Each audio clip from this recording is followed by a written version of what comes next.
नमो अरहंताणं नमो सिद्धाणं नमो आयर्याणं नमो वज्रयाणं नमो लोये त्रिकालवर्ती सौ साहुणं मंगलम भगवान वीरो मंगलम गौतमो गणी मंगलम कुंकुंदार्यो जैन धर्मोस्तु मंगलम सर्वमंगल्य मांगल्यम सर्व कल्याण कारकम प्रधानम सर्वधर्माणम जैनम जयतु शासनम।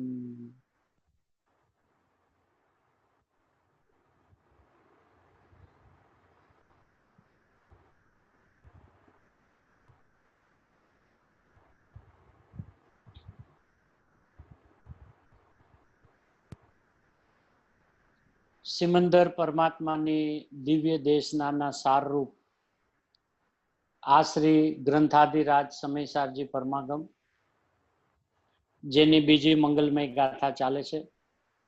બીજી ગાથા ઉપર પૂજ્ય ગુરુદેવ શ્રીનું સળંગ 12 નંબરનું મંગલમય પ્રવચન, સમયસાર સિદ્ધિ ભાગ 1, પેજ નંબર 120.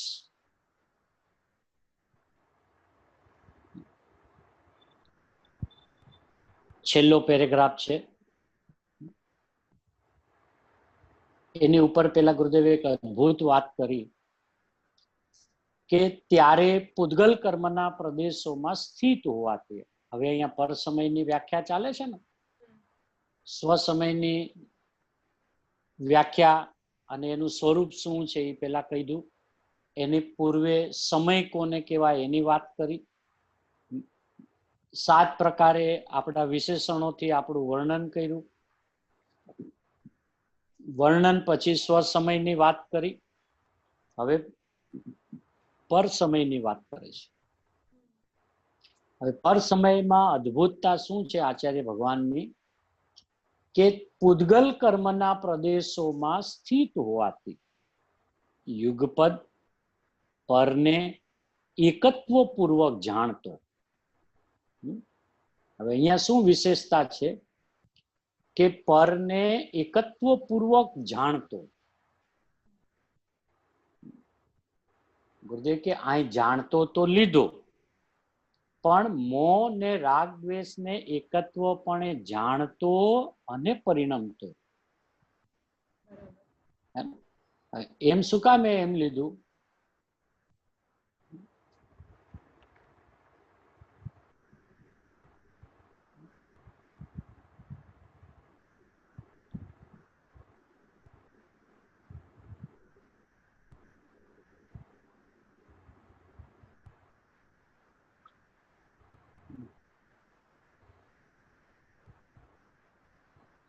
મૂળ ટીકામાં શબ્દ છે ને કે પૂદગલ કર્મના પ્રદેશોમાં સ્થિત હોવાથી યુગપદ પરને એકત્વ પૂર્વક જાણતો. પછી તરત એમાં શબ્દ છે તથા પર રૂપે એકત્વ પૂર્વક પરિણમતો, એવો તે પર સમય એમ પ્રતીત રૂપ કરવામાં આવે છે. આ મૂળ ટીકાના શબ્દ છે. હવે અહીંયા એમાં ગુરુદેવને વિશેષતા શું બતાવી છે કે અહીં જાણતો તો લીધો, પણ મોહ ને રાગ દ્વેષ ને એકત્વપણે જાણતો અને પરિણમતો. ખાલી હવે કેમ એમાં એમ લીધું? કેમ કે પર સમયને સિદ્ધ કરવો છે ને, તો પર સમય એટલે અજ્ઞાનની જે સ્થિતિ છે, હવે એમાં માત્ર જાણતો હોય એમ ન હોય. જાણતો અને પરિણમતો કેવી રીતે? કે એકત્વ પૂર્વક હું જ રાગી છું એમ એ જ સમયે પોતાને રાગવાળો માની અને રાગ રૂપે પરિણમે છે.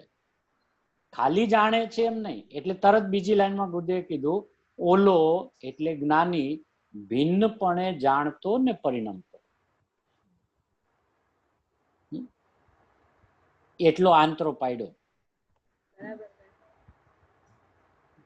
જ્ઞાની શું જાણે છે કે આ રાગ છે ને એ મારાથી ભિન્ન છે. એવા જ્ઞાનમાં જાણતો ને જ્ઞાન રૂપે પરિણમતો. એટલે અહીંયા ગુરુદેવે છૂટું પાડીને કીધું. ઓલો એટલે જ્ઞાની ભિન્નપણે જાણતો ને પરિણમતો. તો હવે જ્ઞાનમાં જાણે છે કે રાગ મારાથી ભિન્ન છે, એવા જ્ઞાન રૂપે પરિણમતો ને જ્ઞાન રૂપમાં જાણતો. જ્યારે જેને સ્વરૂપનું ભાન નથી, એ તો રાગ જ પોતાને અને પોતાનો અને પોતે રાગી છે એમ રાગ સાથે એકત્વ ચાલે છે. જ્ઞાનીનો જ્ઞાન સ્વભાવ સાથે એકત્વ ચાલે છે. એટલે એ જાણતો ને પરિણમતો, પણ કેવી રીતે? કે ભિન્નપણે. અને સ્વરૂપનું ભાન નથી કેવી રીતે? તો કે અભિન્નપણે, એકત્વ પૂર્વક. એમ શબ્દ છે ને, ઉદ્ગલ કર્મના પ્રદેશોમાં સ્થિત હોવાથી યુગપદ પરને એકત્વ પૂર્વક જાણતો. પરને ભિન્નપણે જાણતો એમ શબ્દ નથી, પરને એકત્વ પૂર્વક જાણતો. અને નીચે જ્ઞાની ભિન્નપણે જાણતો ને પરિણમતો.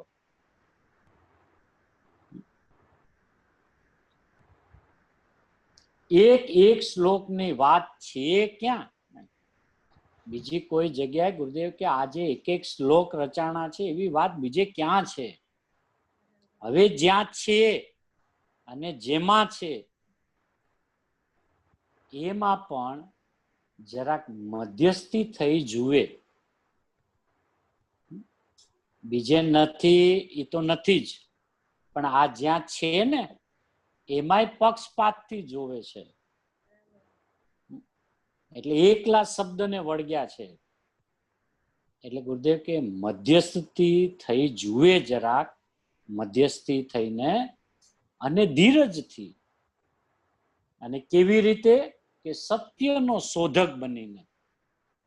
અને મારે તો સત સમજવું છે, હે ને, અને જે સત નીકળે એ મને મંજૂર છે. તો સતનો શોધક સતને ગોતશે ને. અચ્છા, હવે ઈ જે મેં ગોત્યું છે ઈ સતત છે, એ નક્કી કેવી રીતે થાય? કેમ કે બધા કે છે કે અમારું સત છે. તો સતનો શોધક એટલે શું? કે સત સાહેબો એવો ભગવાન આત્મા હું છું એવો અનુભવ, એનું નામ સત્યનો શોધક. એ અનુભવમાં એને જે વાત આવી એમાં એને સતને ઓળખી પાડ્યું કે સત તો આ છે. અને એની પહેલા અનુભવ પહેલા એને સતને એટલી રીતે ઘૂંટ્યું છે અને જ્ઞાનમાં એટલું બધું ખેડાણ કર્યું છે, જ્ઞાનને એટલું બધું કસ્યું છે, સરાણે ચડાવ્યું છે, અને ચારે પડખેથી જ્ઞાનને વિચારમાં ઊંડો ઉતરીને ગરજવાન થઈને બધા અડખા પડખા મેળવ્યા છે. ત્યારે સત હાથમાં આવ્યું છે. એટલે સત્યનો શોધક બનીને જે કે એ બધા સત્ય જ છે કે એમ નહીં બાપુ. જીનવાણી લઈને બેઠા હોય તો એમ કે આ તો જીનવાણીની વાત કરે છે, કઈ ખોટું થોડી કે. જીનવાણી ખોટી નથી, કેનારને ભાવ પકડાણો છે કે નહીં, અને ક્યાં એની ગળમથલ ચાલે છે, ક્યાં એની ભેળસેળ ચાલે છે, એ તો સત્યનો શોધક હોય, ખરેખરો આત્માર્થી હોય, ખરો મુમુક્ષુ હોય તો એ પકડી પાડે કે આનું વજન ક્યાં છે, આનું જોર ક્યાં છે, એને કઈ વાત ઉપર આનું વજન પડ્યા કરે છે ઘડીએ ઘડીએ. ગુરુદેવની વાણી સાંભળીએ તો આમ સીધું ખબર પડે કે સ્વભાવ ઉપર ગુરુદેવનું જોર છે. કોઈ પણ વાત જીના ગમની આવે તો સીધી વિતરાગતા એમાંથી કેમ નીકળે, એમાંથી પોતાનો વિતરાગ સ્વભાવ કેવી રીતે ઉજાગર થાય, એ જ વાત એના દરેક વચનની અંદરમાં, ભલે 1 કલાકનો ગુરુદેવનો પ્રવચન હોય પણ આખા 1 કલાકમાં સ્વભાવની જ રમઝટ ચાલતી હોય. બીજી બધી અડખા પડખાની વાત આવે તો વાત કરે, પણ એ વાતમાં પણ એનું વાચ્ય શું છે કાઢીને આપે કે બાપુ એ તો અહીંયા તો ઉપર લખ્યું હતું ને કે પરદ્રવ્યના નિમિત્તથી રાગ દ્વેષ થાય છે. ગુરુદેવ સત્યના શોધક હતા તો કાઢ્યું ને કે નિમિત્તથી એટલે શું? એ સાંભળી ન લે એમ. ભલે આર્ગ્યુમેન્ટ ન કરી અલગ વસ્તુ છે, પણ એ ભાવને અંદર તો આવવા જ ન દે કે એમ તો છે જ નહીં. ક્યાંય લખ્યું છે કે ભલે ને લખ્યું હો, પણ એનું વાચ્ય શું? નિમિત્તનું જ્ઞાન કરાવવા માટે વાત લખી છે, તો નિમિત્તનો અર્થ કે જે મારામાં કાંઈ ન કરે એમ એમાંથી કાઢે. બડુકી બાઈ બનીને, જેમ અમૃતચંદ્રાચાર્ય ભગવાનને ગુરુદેવ ઉપમા આપી ને કે બડુકી બાઈ છે. કુંદકુંદ આચાર્ય ભગવાનના પેટમાં જે વાત પડી છે એને બરાબર પોતાના ભાવો સાથે મેળવી ગોઠવીને બરાબર દોઈને બહાર કાઢે છે. તો આપણે પણ ગુરુદેવના વચનોમાંથી, આચાર્ય ભગવાનના વચનોમાંથી કાઢવું પડશે કે પ્રભુ આપ શું કહો છો. આ તો એ પરને એકત્વ પૂર્વક જાણતો હે ને. હવે તો આ પર કયું લેવું? કેમ કે જે મારાથી સર્વતા ભિન્ન છે એની સાથે તો એકત્વ થાય નહીં, એમ તો પ્રભુ આપે પહેલા કહી દીધું. અને હજી આપ ત્રીજી ગાથામાં આ સિદ્ધાંતોને ઘૂંટાવશો કે દરેક દ્રવ્ય પોતાના ગુણ પર્યાયના ચક્રને ચુંબે છે, સ્પર્શે છે, પણ અન્યને તો સ્પર્શતાય નથી ને અડતાય નથી ને ચુંબતાય નથી. તો પ્રભુ આ પરમાં એકત્વ એટલે શું? આ પર કોને લેવું? કે આ પર એટલે રાગ દ્વેષના પરિણામ, એને પર કે છે.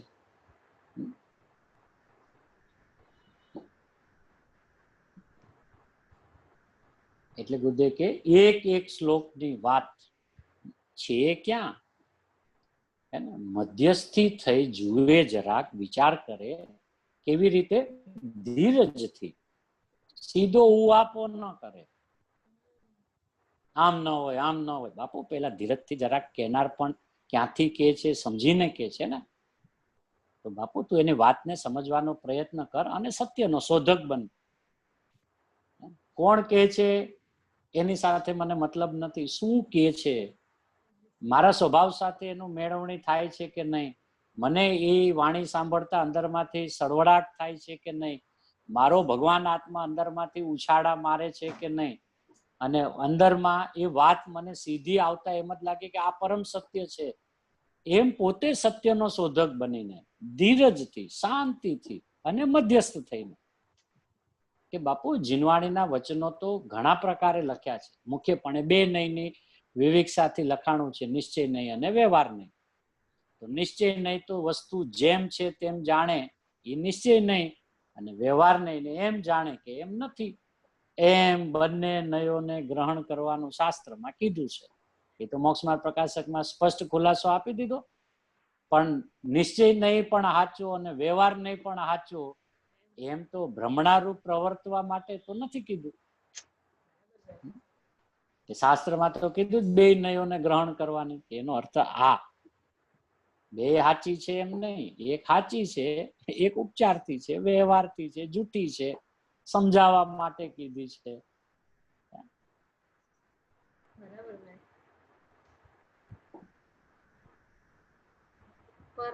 કાઢવું પડે ને. હા, પરનું વાક્ય કેમ કે એને તો બી વિચાર ચાલે કે પર એક્ઝેક્ટલી પર એટલે સમજવા જેવું શું લેવું એમ. કારણ કે આપે તો પ્રભુ અમે જે કાંઈ નીચલી ભૂમિકામાં ભણીને આવ્યા હે ને, તો વિશ્વ કોને કહેવાય ત્યાંથી ભણ્યા. 6 દ્રવ્ય સ્વરૂપ વિશ્વ, અને દરેક દ્રવ્ય પોતપોતાના દ્રવ્ય ગુણ પર્યાયની મર્યાદામાં રહે છે. બાપુ આ તો અમે ભણીને આવ્યા, હવે તો કોલેજમાં આવ્યા. તો કોલેજમાં બાપુ આ પરનું વાંચીએ શું કે તું જે ભણીને આવ્યો છે ને, એ તો પતી ગયું ને. પરદ્રવ્ય જે પોતાથી સર્વતા ભિન્ન છે એમાં તો એકત્વ થાય નહીં. હવે આ પર એટલે શું કે હવે આ અંદર વાળું પર, કારણ કે હવે અંદર સ્વપરના વિભાગ ચાલે છે. અંદરમાં સ્વસમય પર સમય બતાવવું છે એમ. અને એ પર સમયને પૂતગલ કર્મના પ્રદેશોમાં સ્થિત છે એમ બતાવવું છે. તો પછી પર એટલે પર કીધું, પછી એને પૂતગલ કીધું, એને કર્મ કીધું, એને પ્રદેશોમાં સ્થિત છે એમ કીધું. બાપુ બધું ખોલ અને બધાનો વિચાર કર કે આનો અર્થ શું થાય. એમ ઘડિયા વાંચી જાય, એને ગાથાઓ વાંચી જાય, શબ્દો વાંચીને વયો જાય પૂતગલ કર્મના પ્રદેશમાં, એટલે શું પણ એમ. એટલે ગુરુદેવ કહે છે કે બાપુ સત્યનો શોધક બનીને હો, તો આ ચીજ છે એવી બીજે ક્યાંય છે નહીં, હે ને? કેમ કે ગુરુદેવે બધા શાસ્ત્રોને ઉથલાવ્યા છે ને, એટલે બરાબર જ્ઞાનમાં કસોટી કરી છે. કોઈના પ્રત્યે અણગમો દ્વેષ કરીને નથી કહેતા બીજે ક્યાંય નથી. એ બાપુ બધું જોયું છે, હે ને? અહીંયા તો નાનપણથી જ દુકાને બેસતા ત્યારથી જ શાસ્ત્ર સ્વાધ્યાય ચાલે છે. એમાંય દીક્ષા લીધા પછી તો પહેલા જ દિવસથી 32 આગમ ને ઓલા લોકોના 45 ને બધા શ્લોક. બધે એક પ્રવચન એમ કીધું 75,000 શ્લોક તો અમને આમ કડકડાટ મોઢે હતા. આમ પાણીનું પૂર જેમ વહે ને એમ અમે આમ શ્લોક બોલતા. પણ આ વાત બાપુ સમયસારમાં જે લખી છે એ વાત ક્યાંય નથી. મેળવણી કરી છે, મીંડવ્યું છે, સત્યના શોધક બનીને સત્યને શોધ્યું છે. ઓગે ઓગે નથી. એટલે તો આટલી નિશંકતાથી નિર્ભયતાથી દાંડી પીટીને કહે છે ને કે જગતને માનવું હોય તો માને, ન માને તો પ્રભુ તારી હોનાર. બાકી સત ફરે એવું નથી, તારે ફરવું પડશે. તને કદાચ આજે રૂચે તો આજે, કાલે રૂચે તો કાલે, પણ ફરવું તારે પડશે. અમે નહીં ફરીએ. તને આકરું લાગે તો આકરું છે, સીધું લાગે તો સીધું છે, સરળ લાગે તો સરળ છે, પણ છે એ આ છે. હવે તું એને કે બહુ મોંઘું કરી નાખ્યું તો મોંઘું છે. તને લાગે કે આ તો બહુ સરળ છે તો સરળ છે. જે છે એ આ છે બાપુ. હવે તું વિચાર કર કે તને શું લાગે છે. હે એટલે કે છે કે આ ચીજ છે જે આમાં, એવી તો બીજે ક્યાંય છે નહીં. યુગપદ, યુગપદ આમાં શું કામે શબ્દ વાપરો છે યુગપદ, હે ને? નહીતર આમાં ક્રમથી વાપરવો જોઈએ. પેલા રાગ થાય, પછી રાગને મારો માનું, પછી ઈ રૂપે પરિણમવું. હે સાહેબ? કે આમાં યુગપદ કે આમાં યુગપદ. કે જ્ઞાનમાં યુગપદ તો બરાબર છે, આ રાગમાં યુગપદ કે હા હા. કેમ કે એ રાગ છે ને તે ઉભો કર્યો છે. એટલે કોઈ બીજી ચીજ નથી કે તું પેલા આમ જ્ઞાન બહાર નીકળે ને પછી તું આમ જોવે કે આ રાગ આ હું, એમ નથી. બરાબર. એટલે સીધો તું કે છે ને હું રાગી, હું રાગી, યુગપદ. એટલે એમાં યુગપદ લીધું. અને પાછો રાગી કેતા એકત્વ પૂર્વક, એમ એનું વેદન પણ કરે છે. એકત્વનો અર્થ એનું વેદન કરે છે, આકુળતાને વેદે છે. અને એવો જ જાણે છે કે અરે હું તો વર્તમાનમાં રાગી છું. બરાબર. એટલે જાણતો ને પરિણમતો. તો જાણે છે અને પરિણમે છે એટલે વેદે છે.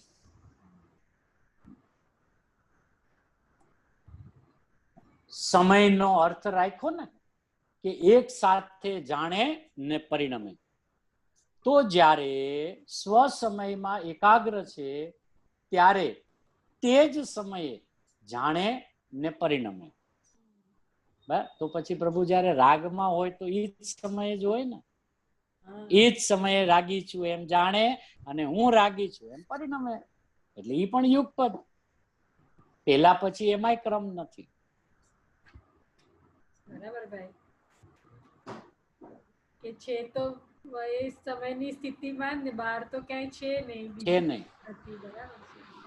અને જો એ યુગપદ ન હોય તો રાગમાં ક્રમ પડી જાય. યુગપદ નો અર્થ એક જ સમય, એક જ સાથે, એ જ પર્યાયમાં એમ. ત્યારે અને તે જ સમયે જાણે ને પરિણમે. હવે બે પર્યાય વચ્ચેની તો વાત નથી, એક જ પર્યાયની વાત છે. એ જ સમય જાણે છે ને એ જ સમય પરિણમે છે.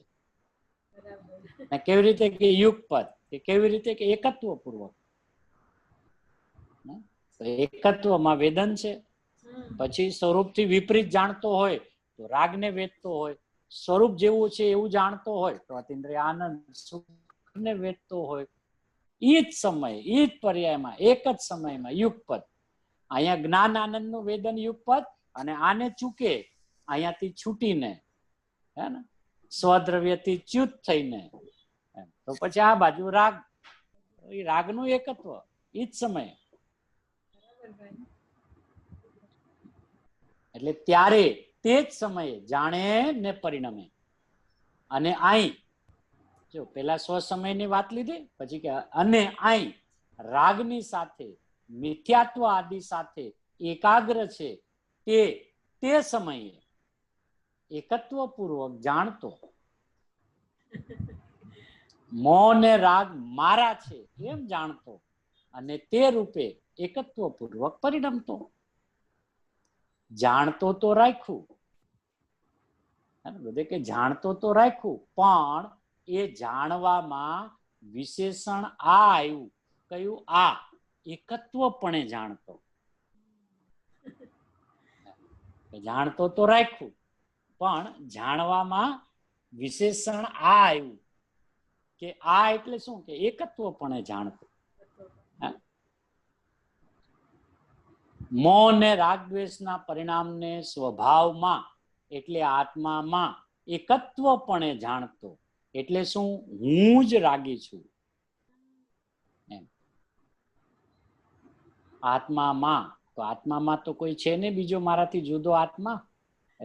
પણ શબ્દ એમ છે ને, સ્વભાવમાં એ આત્મામાં એકત્વપણે જાણતો. કે સાહેબ ઈ કોણ મારાથી જુદો અંદર આત્મા? કે તું જ. એટલે આત્મામાં નહીં, તું આત્મા છે પણ પોતાને કેવો માને છે કે જ્ઞાન દર્શન વાળો છું, એ તો તું ચૂકી ગયો છે, એને તો તું ભૂલી ગયો છે. તો સીધો એમ કે છે ને હું રાગી, રાગ મારો છે, હે ને, રાગનો હું કરનારો છું, હું જ રાગને આખો દી ભોગવું છું, એમ કે છે. આત્મામાં એટલે આત્મામાં એટલે એ પોતે જ આત્મા છે. આત્મામાં કઈ બીજી વસ્તુ નથી. અને પછી એને આગળ શબ્દો મૂક્યો ને, સ્વભાવમાં, આત્મામાં, એમ. તો એ શું કે છે કે ભાઈ મનુષ્ય છીએ, જીવ છીએ, તો જીવ તો રાગ દ્વેષ કરે જ નહીં, તો એનો સ્વભાવ છે. એમ કરીને સ્વભાવમાં એમ એમ એમ સ્વભાવમાં લીધો. આમ ઓલો ત્રિકાળ સ્વભાવ દર્શન જ્ઞાન સ્વરૂપ છે એની વાત નથી. આ તો ભૂલો છે ત્યારે ગુલાંટ કેવી રીતે ખાય છે એની વાત ચાલે છે ને પર સમયની. એમ હવે દર્શન જ્ઞાન સ્વરૂપ છું, જ્ઞાન આનંદની મૂર્તિ છું, એ તો ચૂકી ગયો છે. એટલે સ્વદ્રવ્યથી ચ્યુત થઈને, એ તો કેટલા શબ્દ ગુરુદેવે કીધા ને સવારે. તો આત્મ તત્વથી છૂટી સ્વદ્રવ્યથી ચ્યુત થવાથી, હે ને, આત્મ તત્વથી છૂટી.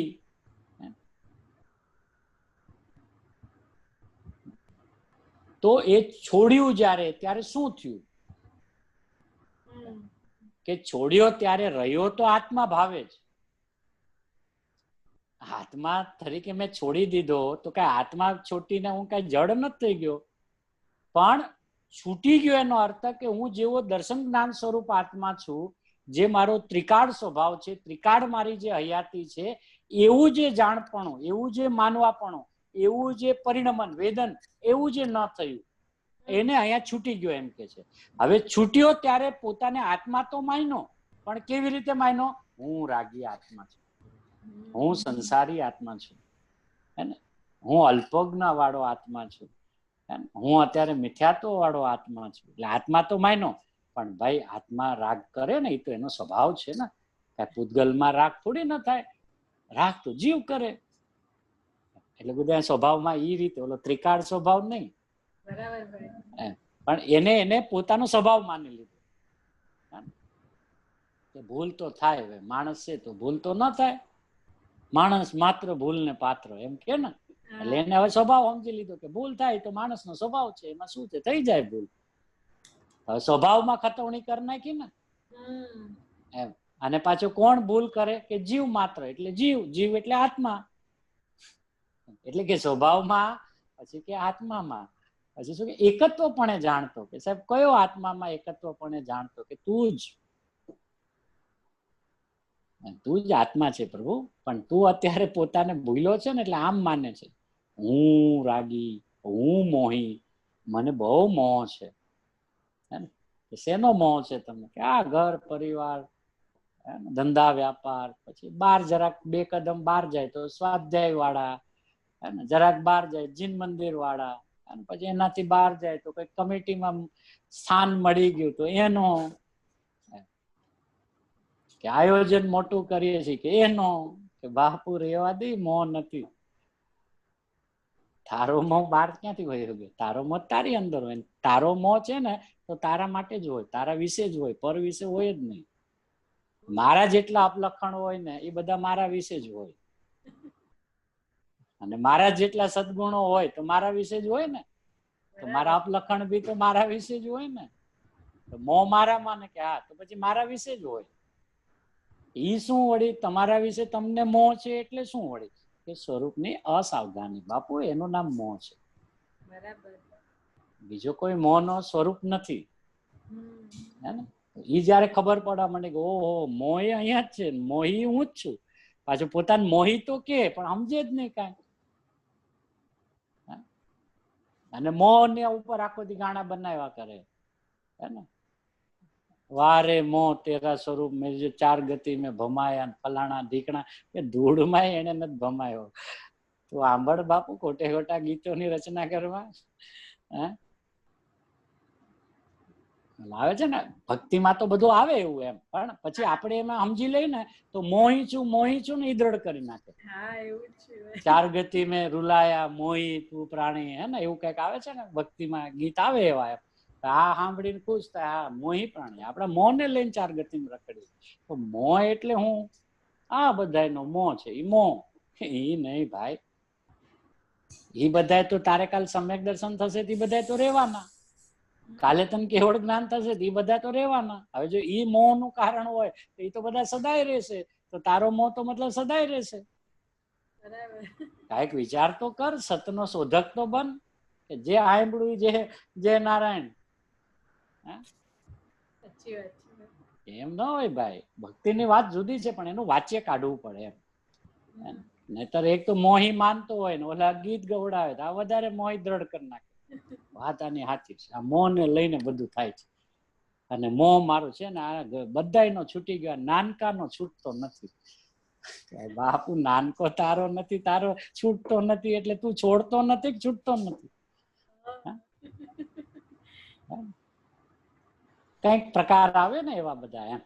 આ કોઈ વસ્તુ પ્રત્યેનો બહુ વિશેષ ભાવ હોય તો એને મોહમાં ખતવી નાખે. એક વાર બધા વગર હાલે પણ આના વગર મન ના હાલે. રેવા દે બાપુ, તું રેવા દે ભાઈ. ઈ તારો મોહ નથી.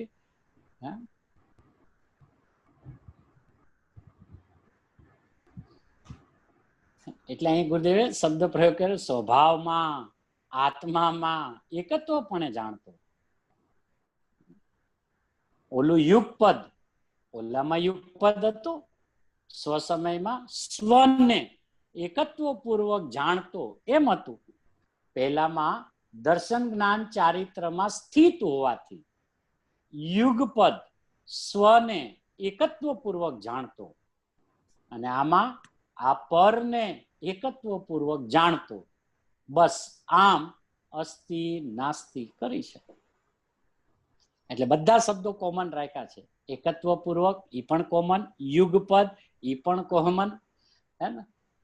અને સ્વને એકત્વ પૂર્વક જાણતો ને પરિણમતો, અને ઓલાને પરમાં એકત્વ પૂર્વક જાણતો ને પરિણમતો.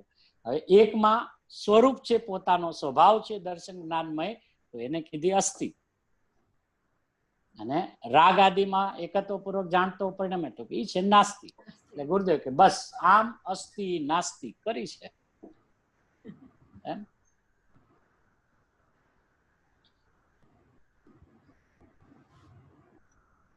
યુગપદ પરને એકત્વ પૂર્વક જાણતો તથા પર રૂપે એકત્વ પૂર્વક પરિણમતો, એવો તે પર સમય એમ પ્રતીત રૂપ થાય છે.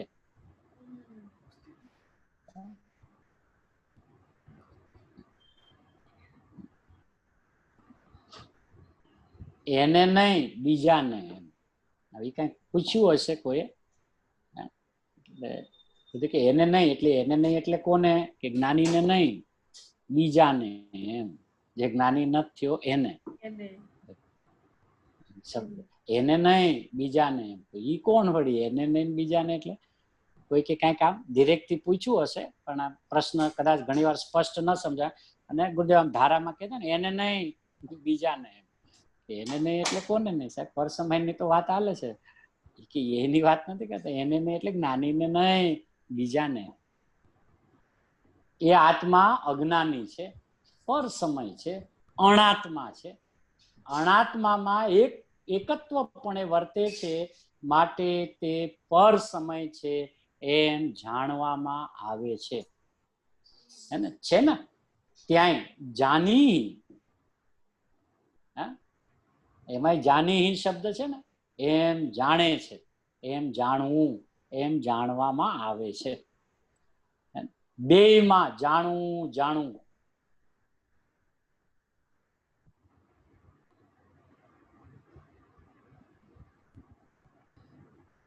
અને બેયમાં ઠીદમ શબ્દ છે. ઠીદમ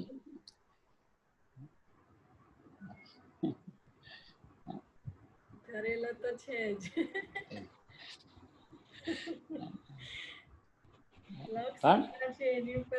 બસ એવી રીતે છે કે ભાઈ સ્વરૂપમાં તો એ આત્મભાવે જ રહ્યો છે.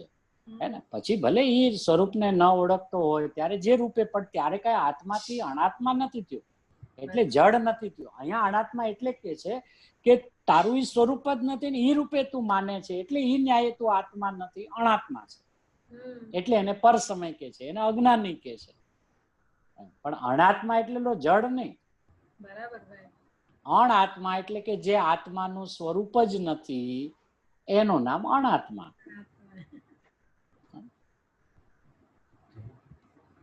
એને એવા અણાત્મામાં એકત્વપણે વર્તે છે, માટે તે પર સમય છે એમ જાણવામાં આવે છે. અને બેયમાં જાણવું જાણવું, બેયમાં શબ્દ આવ્યો છે. બેયમાં પ્રતીત કરી, એનો અર્થ પ્રતીત એટલે કે જાણવામાં એમ આવે છે. સાહેબ પ્રતીત એટલે શ્રદ્ધવામાં એમ આવે છે ને. જવાય શબ્દ શું છે? બેયમાં પ્રતીત કરી, એનો અર્થ પ્રતીત એટલે કે જાણવામાં એમ આવે છે. હવે જો એને જાણપણામાં શું છે, બેયના જાણપણામાં પ્રતીત શું છે ખબર છે? બેયના જાણપણામાં પ્રતીત શબ્દને જાણવામાં લઈ આવ્યા, તો જાણવું શબ્દ તો ઓલરેડી છે જ. પછી પાછું પ્રતીતનો અર્થ જાણવું શું કામ કર્યું? ઉપર કીધું ને કે બેયમાં જાણવું જાણવું તો છે. પછી ઉપર શું કે એમ પ્રતીત રૂપ થાય છે. ઉપર એમ કીધું ને પર સમય એમ પ્રતીત રૂપ થાય છે. ઓલામાં એમ હતું સ્વ સમય એમ પ્રતીત રૂપ થાય છે. તો ત્યાં પ્રતીત શબ્દ મૂક્યો હતો, અહીંયા પ્રતીત શબ્દ મૂક્યો છે. પછી બધું કે બેયમાં જાણવું જાણવું તો રાખ્યું જ છે. તો પછી સાહેબ જો જાણવામાં જ્ઞાન હોય તો પ્રતીતમાં શું હોય? શ્રદ્ધા લેવી પડે ને સાહેબ. એ સાંભળ, જો હવે બધે શું ભાવ ખોલીને કે છે, બેયમાં પ્રતીત કરી, એનો અર્થ પ્રતીત એટલે કે જાણવામાં એમ આવે છે. સાહેબ પ્રતીતની વાત ચાલે છે કે હા હું પ્રતીતનો જ અર્થ કહું છું બાપુ તને. કે એનો અર્થ શું? કે જો એનો અર્થ પ્રતીતનો અર્થ શું કે ઓલો અજ્ઞાનમાં છે ને, અજ્ઞાનમાં એનું જ્ઞાન, અજ્ઞાનમાં અજ્ઞાન પણ એ નિશંક છે. રાગી જ છું એમ. ભલે એ બધું અજ્ઞાનની કોટી વાળું છે, પણ એનો જડબે સલાક પ્રતીત છે ને, નિશંક છે ને. અત્યારે તો હું અજ્ઞાની જ છું. ઓલા કોઈ એમ કે તું જ્ઞાની છે, એ તો હજી વાર છે, થવાનું છે, બાકી છે. અત્યારે તો હું અજ્ઞાની છું. હવે હું અજ્ઞાની છું એમ જાણતો, બરાબર, અને એમાં પ્રતીત રૂપ થાય છે, એટલે એ જ્ઞાનની નિશંકતા. એમ એને અહીંયા પ્રતીત એટલે જાણવાના અર્થમાં કે છે. ઓલોય નિશંક છે, આ બાજુ જ્ઞાની સ્વરૂપનો અનુભવ કરેલા એ નિશંક છે કે હું તો દર્શન જ્ઞાન સ્વરૂપ જ છું એમ જાણતો ને પ્રતીતરૂપ કરવામાં આવે, એટલે એને એમાં નિશંકતા છે. ઓલો સ્વરૂપને જાણતો નથી એટલે એને રાગની નિશંકતા છે. અત્યારે તો હું રાગી છું, સંસારી છું, અજ્ઞાની છું, નિશંકપણે કે છે ને. એને જરાક કહી દો ભાઈ તું તો જ્ઞાની છે, એ તો બરાબર છે, પણ એ અત્યારે નહીં. એ તો પુરુષાર્થ કરીને થવાનું છે, અત્યારે થોડી નથી. હવે એને ગમે એટલું કયો તો એને જ્ઞાનની અંદરમાં, જો એને રાગી છે ને, રાગી, ત્યારે એને જ્ઞાનમાં શંકા નથી પડતી. હું રાગી હોઈશ કે જ્ઞાની હોઈશ, એને શંકા પડે. ઈ ન્યાય. ભલે બધું અજ્ઞાન છે એમ, પણ એનું અજ્ઞાન કેટલું જડબે સલાક છે, એમાં એને વિકલ્પ નથી આવતો. બોલો, એ રાગી કે ને પછી રાગનો વિચાર જ ન કરે કે હા હું રાગી, એ તો પાકું જ છે. હવે બોલો રાગ કેમ ટળાય? એટલે પેલા તો રાગી છું એમાં તો નિશંક છે ને, અને નિર્વિકલ્પ પણ છે. આમ એક જોવા જાવ તો એનો વિકલ્પ જ નથી ઉઠતો. બરાબર ભાઈ. તો એને પ્રતીત રૂપ કરવામાં આવે છે. એનો અર્થ જ્ઞાનમાં જ્ઞાનની નિશંકતા, એનું નામ પ્રતીત છે. એટલે કોઈ કે જાણવું જાણવું તો બે માં લીધું, પછી બે માં પ્રતીત કરી, એ પણ શબ્દ આવ્યો. પછી ગુદે કે પ્રતીત કરી એનો અર્થ પ્રતીત એટલે કે જાણવામાં એમાં આવે છે. અરે પણ સાહેબ જાણવું તો પેલા આવી ગયું જ્ઞાનમાં, પાછું બીજી વાર પ્રતીતમાં જાણવું જ આવે કે કઈક બીજું આવે? જે જાણ્યું ને એમાં એને નિશંકતા આવી ગઈ, હું આ જ છું. ભલે ઊંધો પડ્યો તો એમાં એની નિશંકતા, ઓલો સવડો થયો તો એની નિશંકતા. એટલે બંનેમાં પ્રતીત રૂપ કરવામાં આવે છે. ઓલાને પર સમય, ઓલાને સ્વ સમય. એકે જાણીને પ્રતીત કરી છે ને એકને જાણ્યા વગરની પ્રતીતિ છે. એને જ્ઞાન સ્વરૂપી છું જાણતો નથી, પણ રાગી છું એમ એને પ્રતીત છે, એમાં નિશંક છે. અને એક અપેક્ષા એમાં નિર્વિકલ્પ છે. કેમ નિર્વિકલ્પ છે? કે ધારાવાહી રાગનું વેદન કરે છે. ધારાવાહી, ભલે એના પરિણામના ગ્રાફ જે બી ઊંચા નીચા ચાલતા હોય, પણ ધારાવાહી છે ને. એમ ઓલા જ્ઞાનનો ધારાવાહી અનુભવ કરે છે. પછી જ્ઞાનના પ્રકારમાં ભલે ક્ષયોક્ષમ જ્ઞાન હોય કે કેવળ જ્ઞાન હોય, પછી આ બાજુ મતિશ્રુત હોય કે કેવળ હોય, એમ એ ભલે જ્ઞાનના ગ્રાફ પડે, પણ છે તો જ્ઞાનનો અનુભવ આખો દિવસ.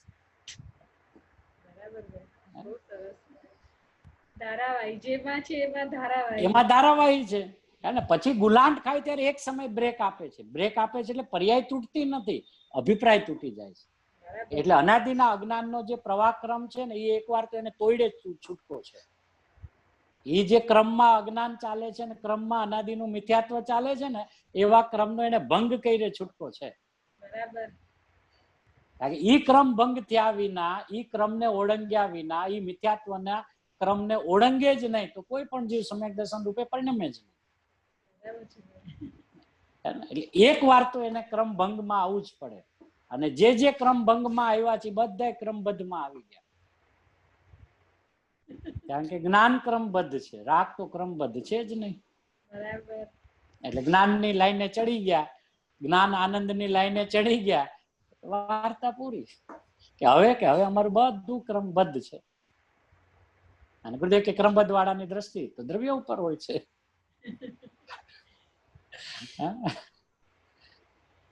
દ્રવ્ય તરીકે દ્રષ્ટિમાં આવી ગયો. એ અહીંયા કે છે કે એકત્વ પૂર્વક પરિણમતો એવો તે પર સમય એમ પ્રતીત રૂપ કરવામાં આવે છે. એટલે કે જાણવામાં આ આત્મા, જો આત્મા તો પેલો હંમેશા રાખ્યો જ, આ આત્મા હજી શું કે અનાત્મા થયો એમ જાણવામાં આવે છે. આ આત્મા એમ તો રાખ્યું, પછી કોમા. હવે આ આત્મા છે ને એ અનાત્મા થયો એમ જાણવામાં આવે છે.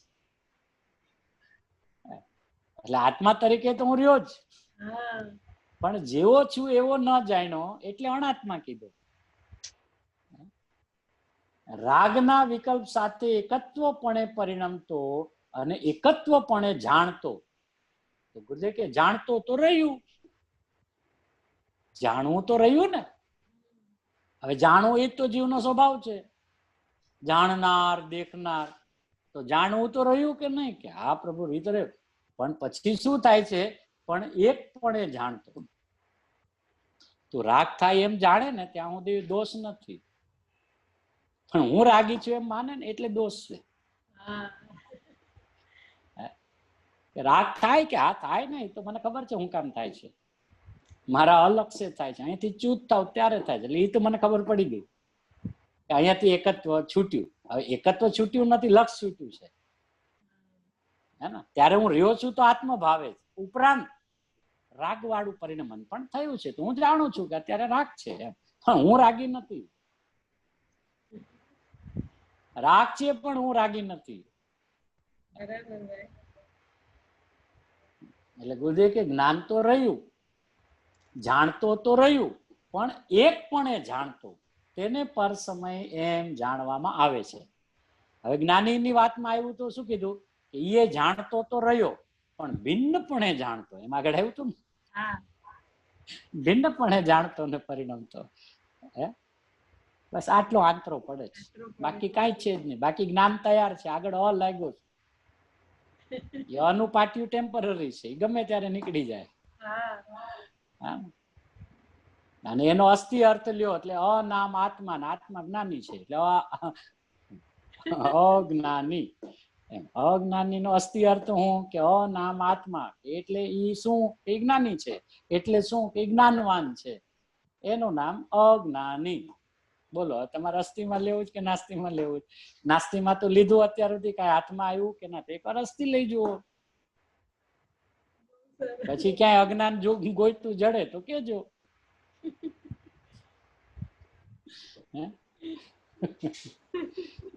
બાપુ એક વાર ઉપર ગુરુદે કીધું ને બસ આટલું, અસ્થિ નાસ્તિ બે કરી. હે ઉપર કીધું ને બસ આમ અસ્થિ નાસ્તિ કરી છે. હવે તારે નાસ્તિ નો અર્થ તો સમજી લીધો કે અજ્ઞાની એટલે શું, જેવું આત્મા છે એવું જ્ઞાન નથી. અચ્છા, હવે હું એમ પૂછું કે બાપુ આત્મા જેવો છે એવું જ્ઞાન નથી એમ જે કેતો હોય એને આત્મા કેવો છે એ આમ ઊંડે ઊંડે ખબર હશે ને? આત્મા જેવો છે ને એવું જ્ઞાન એને નથી, તો તમને ખબર હશે ને આત્મા કેવો છે? નથી એમ તમે કોના બળે કયો છો? તો છે એવું ક્યાંક તો તમને ભનક તો છે અંદરમાં. ઊંડા નથી ઉતરતા એટલે આત્મા નથી આવતી એ વિષય જુદો, પણ તમારા જ્ઞાનમાં ક્યાંક તો છે કે આત્મા હોય ને આવો તો ન જ હોય. તો અજ્ઞાનમાં તમે શું સિદ્ધ કરો? તમે અજ્ઞાનીમાં સીધું શું કરો કે નામ આત્મા કે કેવો કે જ્ઞાન સ્વરૂપી એટલે જ્ઞાની. તો એને શું કહેવાય? અજ્ઞાની. આનંદિત થઈ જાય ને, હું અજ્ઞાની છું. હવે બોલે ને તો ભૈરો ભૈરો થઈ જાય. ઓલામાં હાવ ઢીલો ઢપ થઈ જતો હતો ને, અરે હું તો અજ્ઞાની છું. અને હવે શું કે હું તો અજ્ઞાની છું, અજ્ઞાની છું. આત્મા છું, જ્ઞાન સ્વરૂપી છું. આત્મા છું, જ્ઞાનથી ભર્યો છું, અજ્ઞાની છું. આ તો ગુલામ ખાઈ ગયો.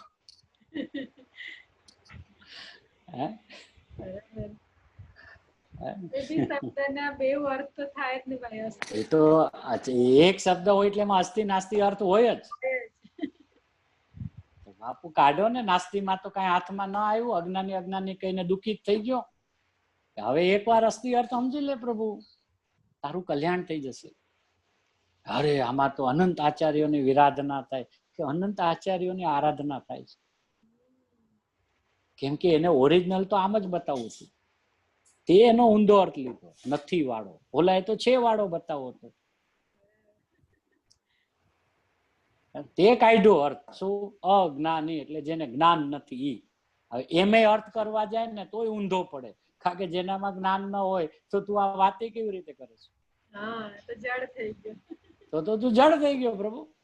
નહીં, એ તો જ્ઞાન તો છે પણ આત્માનું જ્ઞાન નથી એટલે અજ્ઞાની. તો તું આત્મા છે એમાં તને જ્ઞાન તો છે.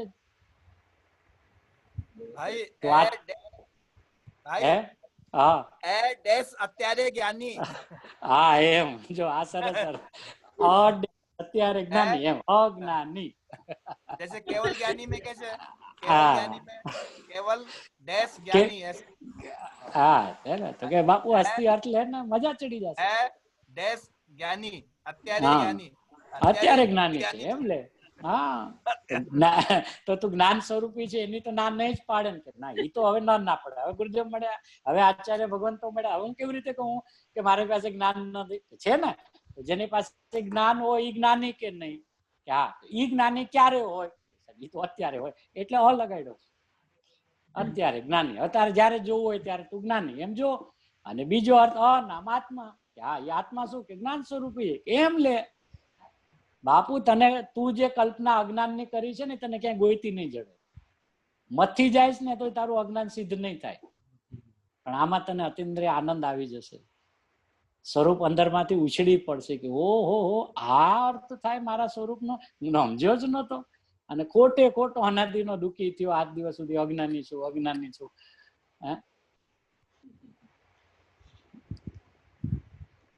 આ તો બહુ સમય પહેલા ગજપંથા સ્વાધ્યાય હાલતો હતો ને 10 લક્ષણમાં, એક સમાજના મોટા વ્યક્તિ આવ્યા હતા. મને કે આ શું બોલો છો, આ રેકોર્ડિંગ થાય છે બધું, અજ્ઞાની નો આવો અર્થ થાય. મેં કીધું બાપુ સાંભળવા દો બધાને, ઓલામાં એનો કઈ દાડિયા વૈડા નથી, તમારા વૈડા અજ્ઞાની માનીને કઈ નથી. એકવાર સમજી લો ને બાપુ. હા તો 20 અર્થ થાય બાપુ, મૂંઝાવ શું કામે? અને તમે તો અભ્યાસી જીવ છો, તમને તો ઉલટાનો ઉમળકો આવવો જોઈએ, આનંદ આવવો જોઈએ. ઓહો, એક અર્થ આવો પણ થાય, શું કામ ન થાય? અસ્થિનો અર્થ છે ને. અને અચ્છા, બીજું આખા શબ્દના આપણે રાજમલજી સાહેબના શબ્દમાં જઈએ તો ખંડાન્વય, કે પાડો ખંડ અને પાડો શબ્દોને છૂટા ને કરો અર્થ. એટલે શું લેવું બોલો? હે ને, કે એટલે આત્મા. પછી કે આત્મા ક્યારે હોય? તો કે આત્મા અત્યારે જ હોય ને સાહેબ. હવે જયારે જોઉં ત્યારે અર્તારે, એટલે વર્તમાન થઈ ગયો. બરાબર? તો એટલે ગુરુદેવ શું કામ કહેતા, તું ક્યારે ભગવાન છે? કે ક્યારે એટલે શું? અત્યારે. આ તો ગુરુદેવના વચનો છે ને. કે હા, તો પછી એમાં ગુરુદેવે અત્યારનો અર્થ અત્યારે કર્યો ને, ક્યારે છો એટલે અત્યારે છો. અચ્છા, હવે જે અત્યારે છે એ કોણ છે? કે એ તો આત્મા છે, એટલે એ તો હું છું. તો તું કેવો છે? કે હું તો જ્ઞાન આનંદથી ભરેલો. તો જ્ઞાની છે, એ તો તને કહે છે અજ્ઞાની. પણ સાંભળે ને ત્યાં તો રાડ નાખી જાય. અરે અજ્ઞાની ના આવા ઊંધા ચંતા અર્થ કરે છે. હા, અરે બાપુ આ સવડો અર્થ છે બાપુ. અર્થ તો તે અત્યાર સુધી ઊંધા કર્યા, અને ઓલા ખોટે ખોટા અજ્ઞાન ના ભયડા આપી દીધા, સમજ્યા? 2 આટા ચડાવી દીધા. બાપુ ભાઈ, બધા શબ્દના 2 અર્થ થાય છે ને. આ તો આચાર્ય ભગવાનની શૈલી છે, એટલે વસ્તુની વ્યવસ્થા. भाई श्रीमद राजचंद्र जी ने कहा अनंत अर्थ होते हैं, एक शब्द के अनंत अर्थ. તો થાય ને, શું કામ ન થાય? કારણ કે એ જે છે અર્થ જે થાય છે, એ અર્થ કરનારો તો જ્ઞાન છે ને. શબ્દમાં ક્યાં છે? કઈ શબ્દ તો શબ્દ છે. હવે એ જ અજ્ઞાની શબ્દને ભાવથી તમે કેવી રીતે સમજો છો, એ તો આપણી રમત છે ને. એટલે આટલા બધા એક શબ્દના અનંત અર્થ થાય. કારણ કે જાણનારો અનંતુ છે, જાણનાર મારી શક્તિ અનંતી છે. મને જે ખ્યાલમાં જેમ જેમ આવે એનો અર્થ. કે અત્યાર સુધી સાહેબ નાસ્તી અર્થ કર્યો, કે હાથમાં નો ઉલટાનો દુઃખી થઈ ગયો. કે હા, કે બાપુ એકવાર અસ્થિ અર્થ કાઢને, અને અસ્થિ ની મસ્તી ચડશે તો નાસ્તી પણ સમજાશે કે નથી નહીં, છું. નથી નહીં, નામ દરેક વખતે નથી એમ નહીં, નો અર્થ છું એમ પણ આવે. એને જયારે હોય આવે એટલે કે એટલે નથી, એમ નહીં, એટલે છે. બરાબર છે. અસ્થિમાં અર્થ છે ને ભાઈ. હા, કે એ અર્ક છે ને, કાઢીને આપ્યું છે.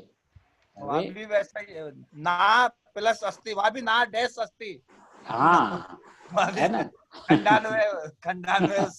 ખંડાન્વય કરો અર્થ, કે બધા છૂટા પાડો ને. કે આપણી પહેલા કોઈ પાડ્યા છે? કે આ બધા જ્ઞાનીઓ પાડ્યા. જોઈ લો ને બાપુ, આ ધારાવાહી પ્રવાહ ચાલે, નવો નથી કઈ. કે અમૃતચંદ્ર આચાર્ય ભગવાન કરે, ટીકાકાર કરે, રાજમલજી સાહેબ કરે, બધા કરે તો છે. તું શું કામ ના પડે? તું કર તો જ્ઞાન ખીલશે પ્રભુ. જો અહીંયા છે ને આત્મા શબ્દ, ન શબ્દ છે, છઠ્ઠો કળશ છે ને, ન. અમને એક આત્માની જ પ્રાપ્તિ હોજો એમ. અને હવે છેલ્લો શબ્દ જો ન છે 6થા શ્લોકનો, આ સમયસારજીનો 6થો શ્લોક આવશે ને, એમાં એમ છે. હવે એનો નીચે અર્થ શું કર્યો છે? અયમ આત્મા એક અસ્તુ ન. જો નીચે ભાવ, એમાં અર્થ શું છે? શ્લોકાર, આ આત્મા એક જ અમને પ્રાપ્ત હો. કે સાહેબ ન એટલે નહીં, કે ના ના, હો એટલે છું.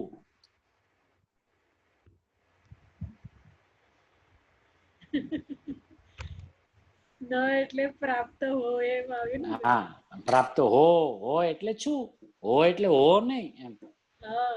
એ તો આચાર્ય ભગવાન લખે છે, અમને એક આત્મા પ્રાપ્ત હો. તો સાહેબ તમને તો આત્મા ઓલરેડી પ્રાપ્ત છે. બરાબર. તો હો નો અર્થ શું? કે હો એટલે છું.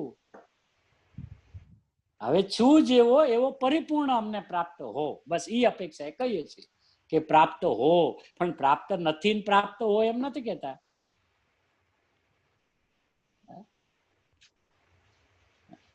એટલે તો આમાં આગળ આવ્યું ને કે શબ્દ મલેચ ન થતો પ્રભુ, હે ને, તારા જ્ઞાનમાં એના ભાવને અવધારજે. શાસ્ત્ર છે, શબ્દો છે, મર્યાદા છે એની, પણ જ્ઞાન તો આપણું અમર્યાદિત છે ને પ્રભુ. તું કાઢ, તારામાં તાકાત હોય એટલા ભાવ કાઢ. કદાચ કોઈકને નવા લાગે, કોઈકને ખડબડાટ થાય તો થશે. એ તો ગુરુદેવ જયારે આવ્યા ત્યારથી ખડબડાટ ચાલુ છે. એ તો જયારે મહાપુરુષો પાકે એટલે ખડબડાટ તો સમાજમાં થાય જ.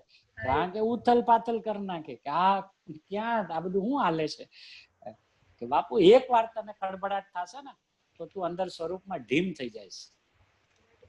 એને આ હલતો જ નથી તું, એને તારી માન્યતામાં આમ જડબે સલાક બેઠો છે. એકવાર હલ, અંદરમાં ખડબડાટ થા, તને અંદરમાં ઉથલ પાથલ થવી જોઈએ.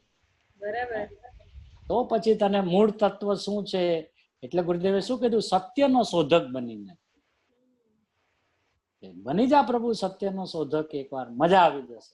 અને ગુરુદેવ સત્યના શોધક બન્યા ને ત્યારે એને મળ્યું છે. એને મફતમાં નથી મળ્યું, એને ઉથલાવ્યું છે ઘણું. એને જ્ઞાનને ઘણું સરાણે ચડાવ્યું છે. જ્ઞાનની ખૂબ કસોટી કરી છે.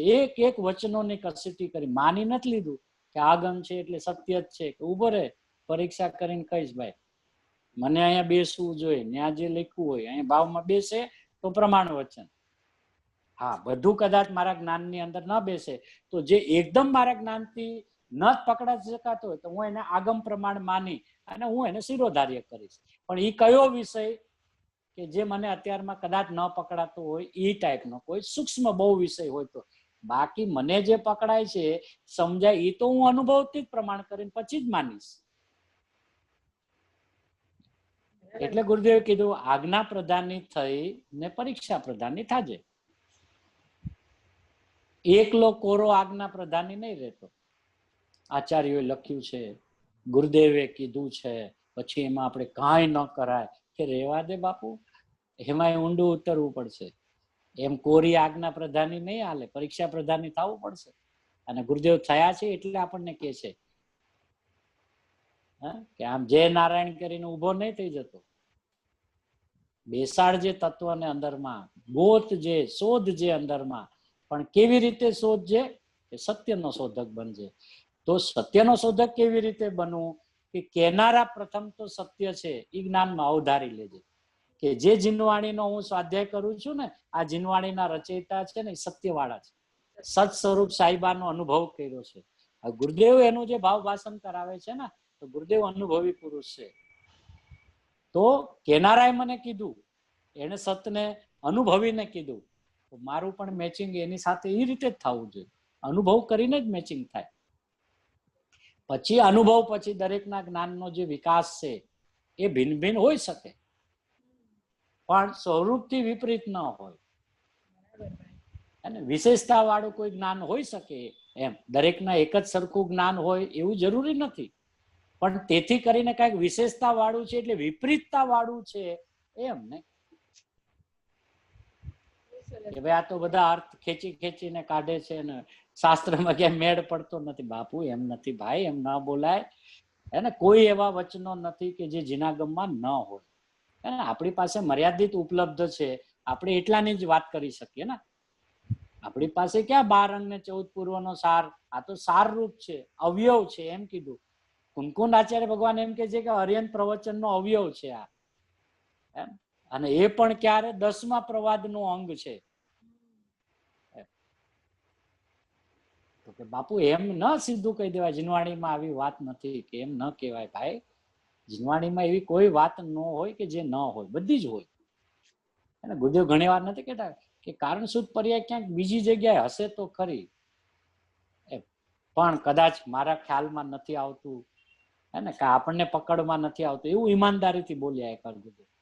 જયારે નિયમસારમાં કારણ શુદ્ધ પર્યાયની વાત આવે ને, એટલે પછી તો એને શ્રીમદજીમાં કાઢ્યું કે આ શ્રીમદજીમાં છે ને એક જગ્યાએ આ ભલે શબ્દને કારણ શુદ્ધ પર્યાય નથી, પણ આ એનો ભાવ છે ને આ કારણ શુદ્ધ પર્યાયનો નીકળે છે. પછી ગુરુદેવ કાઢ્યું એમાંથી.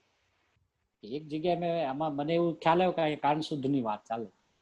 પછી શું કે બીજી જગ્યાએ હશે તો ખરું, આપણા ખ્યાલમાં નથી આવતું, પકડમાં નથી આવતું. તો આપણે ન કહેવાય કે જીનવાણીમાં આ વાત ક્યાં છે, કે બાપુ રહેવા દે, એમ ન બોલાય ભાઈ. જ્યાં 12 અને 14 પૂર્વનો સાર હોય તેમાં કઈ કઈ વાત ન હોય. આજે મિથ્યાત્વની અંદરમાં એના વિપરીત પરિણામ કેવા ચાલતા હોય છે એની જો નોંધ હોય તો સમ્યક રૂપે પરિણમેલા જીવોના ભાવ હોય એની નોંધ ન હોય? હોય જ ને. ન મળે એ વાત જુદી છે, આપણા હાથમાં નથી એ વાત જુદી છે. હોય અને કદાચ ઈ શબ્દનો આપણે અર્થ ન કાઢી શકતા હોય એ વાતની જુદી છે. બધે ઘણી વાર કે ને કે તે ક્યાં બધા શાસ્ત્ર વાંચ્યા છે. અચ્છા, માની લો તે કોઈ શાસ્ત્ર વાંચ્યું હોય તો ક્યાં તને બધા ભાવ પકડાના? તું કેવી રીતે કે આમાં આમ નથી લખ્યું? તારી પ્રભુ જ્ઞાનની તો મર્યાદા છે. આ તો સૂરજ ઉગ્યો છે, તારો તો દીવડો છે. હવે તું દીવડાના પ્રકાશમાં કે આવું કઈ હોય જ નહીં, આવું કઈ હોય નહીં. અરે બાપુ જરાક નજર બહાર કર, સૂરજ આખે આખો પ્રગટેલો છે, તને બધું દેખાશે એમાં. પણ નકાર ન કર, નકાર ન કર ભાઈ. તારા જ્ઞાનનો નકાર થાય છે. એને જિનેન્દ્ર ભગવાનની વિરાધના થાય છે, જીનાગમની વિરાધના થાય છે. જીનવાણીમાં ક્યાં લખ્યું છે? અરે બાપુ, જીનવાણીમાં જેટલું લખ્યું એ પેલા અહીંયા લખાણું હોય પછી જીનવાણીમાં લખાય. અહીંયા જ ન લખાય જીનવાણીમાં શું આવે? શબ્દ છે ને, એ તો અનુભવથી આવેલી વાત છે. હે ને? તો બાપુ અનુભવમાં આવ્યું છે, એ પછી ભાષા રૂપે પરિણમ્યું છે. પાછા ગુરુદેવ તો કે ભાષા પણ અનુભવને લઈને થઈ નથી. એ ભાષાના પરમાણુ પણ સ્વતંત્ર એ કાળે એનાથી નીકળ્યા છે. એને અનુભૂતિને કાંઈ સંબંધ નથી. બરાબર. અનુભવમાં અનુભવી પાસે વાણી નથી ને વાણી વાળા પાસે અનુભવ નથી. બાપુ બધી વાતની મર્યાદા સમજી લે. વ્યવહારથી વિવેકથી બોલાય કે આ ગુરુદેવની વાણી છે ને એ તો અનુભૂતિ વાળી વાણી છે. ગુરુદેવ કે સાંભળ, આની મર્યાદા સાંભળીને સમજીને રાખજો, નહીં તો મને વાણી વાળો માની ન લેતો પાછો. આપણે એમ થાય કે એમાં હું ખોટું કીધું? સાહેબ તમારી અનુભવ વાળી વાણી છે કે નહીં? તું આમ જ, એમાં ખોટું કાંઈ નથી. વ્યવહારે બોલે તો કાંઈ ખોટું નથી, માની લે તો ખોટું છે. કે કેમ? કે તે મને છે ને વાણી વાળો માન્યો. તને ખબર પડે એનો પડઘો શું પડ્યો? અને હું તો 365 દિવસ અને એક પ્રવચનમાં શરૂઆત જ કરું છું, આ ભગવાન આત્મા દેહ વાણી મનથી ભિન્ન છે. હાલો, જે ભિન્ન છે એ વાળો મને તું માને છે? બાપુ ધ્યાન રાખજે, એની મર્યાદા બધાની હોય. વિનયની ભાષા હોય એ જુદી વાત છે, પણ માની જ લે કે ગુરુદેવની વાણી એટલે અનુભવ વાળી. કે વાણીને અનુભવ જ ન હોય ને જે અનુભવતા એની પાસે વાણી જ ન હોય. જ્ઞાન પાસે વાણી નથી, વાણી પાસે જ્ઞાન નથી. પણ છતાં પરિણામની વિશેષતા જો કે એ ભાષા વર્ગણામાં સ્વપર ને કહેવાની તાકાત છે અને જ્ઞાનમાં સ્વપર ને જાણવાની તાકાત છે. એમ છે, પણ એકબીજાને આમ જુઓ તો કઈ સંબંધ નથી. એક ક્ષેત્રે અત્યંત નિકટ છે, તો હજી આગળ આવશે બધું. હા,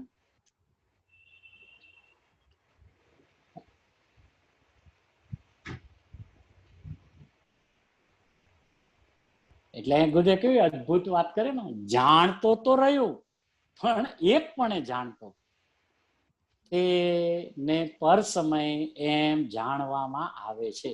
એ પર સમય છે એટલે એ અણાત્મા છે. એટલે હવે આ મૂળ ગુરુદેવની વાત, એટલે એ સ્વરૂપથી ચ્યુત થઈને, આ વાત ગુરુદેવ છોડતા જ નથી. એટલે અણાત્મા સુધી લઈ આવ્યા. પછી કે એટલે શું? અનાત્મા એટલે શું? સમજી લેજો પાછું. અણાત્મા કીધું એટલે જડ ન સમજશો. એટલે એ સ્વરૂપથી ચ્યુત થઈને, એટલે જે એનામાં નથી, એટલે તેમાં ઈ રહેલો છે, એટલે એને પરસમય કહેવામાં આવે છે.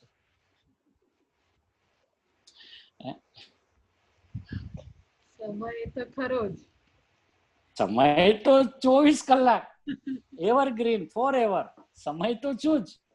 સમય નામ જીવ નામનો પદાર્થ તો છું જ. એ તો મારું ક્યાંય કાંઈ થાય જ નહીં એમાં. એ તો સદાય હું રહેલો છું. હવે ખાલી આ પરિણામની અંદરમાં શું ભજાય છે એટલી વાત કરે છે. એટલે ભાઈ સમયમાં ઉભો રહીને જ સ્વ સમય પર સમયની વાત કરી શકે, તો જ સમજી શકાય. નહીં તો ગોટા જ વાળે. સમયને કાઢી નાખો અને એકલા સ્વ સમયને પર સમયને સમજવા જાય એટલે ગોથું જ ખાય. બરાબર છે.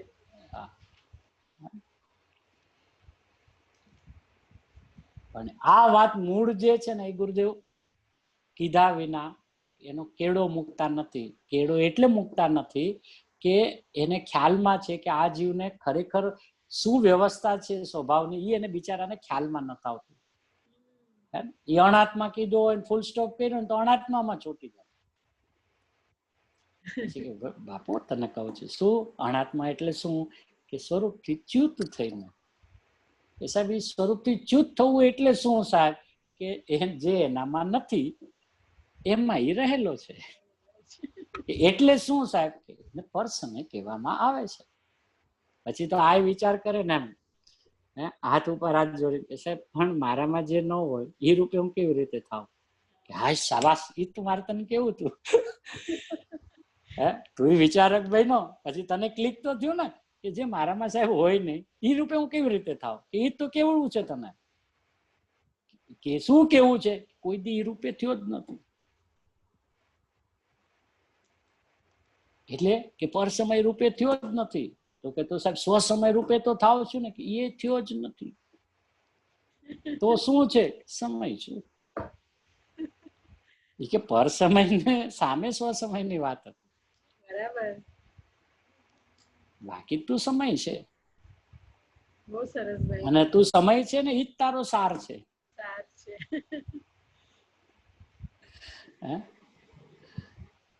પર સમય કે સ્વ સમય રૂપે હું થયો જ નથી એવો હું સમય છું. હા કારણ કે એ તો બે શું છે કે વિવિક્ષા ભેદ નામ પડ્યા છે ને. ઓલામાં હવે ઓલા રૂપે નથી પરિણમતો હવે દર્શન જ્ઞાન ચારિત્ર રૂપે પરિણમો છું એટલે એને સ્વ સમય એમ પ્રતીત કરવામાં આવે છે. કે બાપુ હવે આપની આ વાતથી તો એમ થાય કે આમાં સ્વ સમયની ક્યાં વાત રહી કે બાપુ એ તો કેવું છે પર સમય તો નથી જ કેવું પણ તને પ્રભુ સ્વ સમય નથી કેવો. તું તો સમય છે. હવે જે સમય છે એ તો આખો છે એ તો પરિપૂર્ણ તત્વ છે એ તો ભરેલું તત્વ છે. હવે તું ભરેલા તત્વમાં ક્યાં ભેદ પાડવા જાય કે આને સ્વ સમય કહું આને પર સમય કહું કે સાહેબ આમાં લખ્યું છે કે હમણાં તું હજી ટીકા પૂરી થવા દે પછી આચાર્ય જ કે છે કે બાધા ઉપજાવે છે. આ દ્વૈત પણ અમને સોંપતું નથી કે એવું થાય નહીં એમ કે છે. છેલ્લે તેમ કે છે એવું કઈ થાય જ નહીં. તો સાહેબ આટલું બધું કાંઈ થતું નથી તો આટલો વિસ્તાર કાંઈ થતું નથી એનો વિસ્તાર કે બાપુ કાંઈ નથી થતું એ અમને ખબર છે પણ તને ઘણું બધું થઈ ગયું છે ને એટલે તને વિસ્તારથી કહીએ છીએ કે આવું કાંઈ થતું નથી. હવે તને ટૂંકામાં બે શબ્દમાં કહી દી તારું આવું કાંઈ થતું જ નથી તું ભાગી જાય કે શું તો કાંઈ થતું નથી અત્યારે રાગ દ્વેષ તો થાય છે ને ફલાણું તો છે જ ને ઢીકણું તો છે જ ને તું ભાગી જાય એટલે તારી ભાષામાં કહીએ છીએ જે નથી ને એનો અમે વિસ્તાર કરી શકીએ બોલ. અને પછી વિસ્તાર કરીને કે આવું કાંઈ છે નહીં. તમે ગજબ કરો છો વિસ્તારે કરો છો ને પાછું કે આવું કઈ છે ને એ તને સમજાવવા માટે કીધું. તને ઘૂસી ગયું હતું ને આવું બધું છે આવું બધું તો છે એ તને કેવી રીતે કાઢવું પ્રભુ એટલે એ તો વિસ્તાર જ કરવો પડે નહીં તો તું ભાગી જ જાય. તને એમ કહી દે સ્વ સમય નથી ને પર સમય નથી તું તો સમય છે કે ઈ વળી શું હોય આવું કઈ સંભળાય નહીં. એટલે આચાર્ય ભગવાન ને કોઈ ભાગી જાય એ ન પરવડે અને ન્યા બેઠો બેઠો મૂંઢ થઈ જાય એ ન પરવડે. જે હા જી હા કર્યા કરી એને ન ફાવે કે હું પણ જી હા કરે.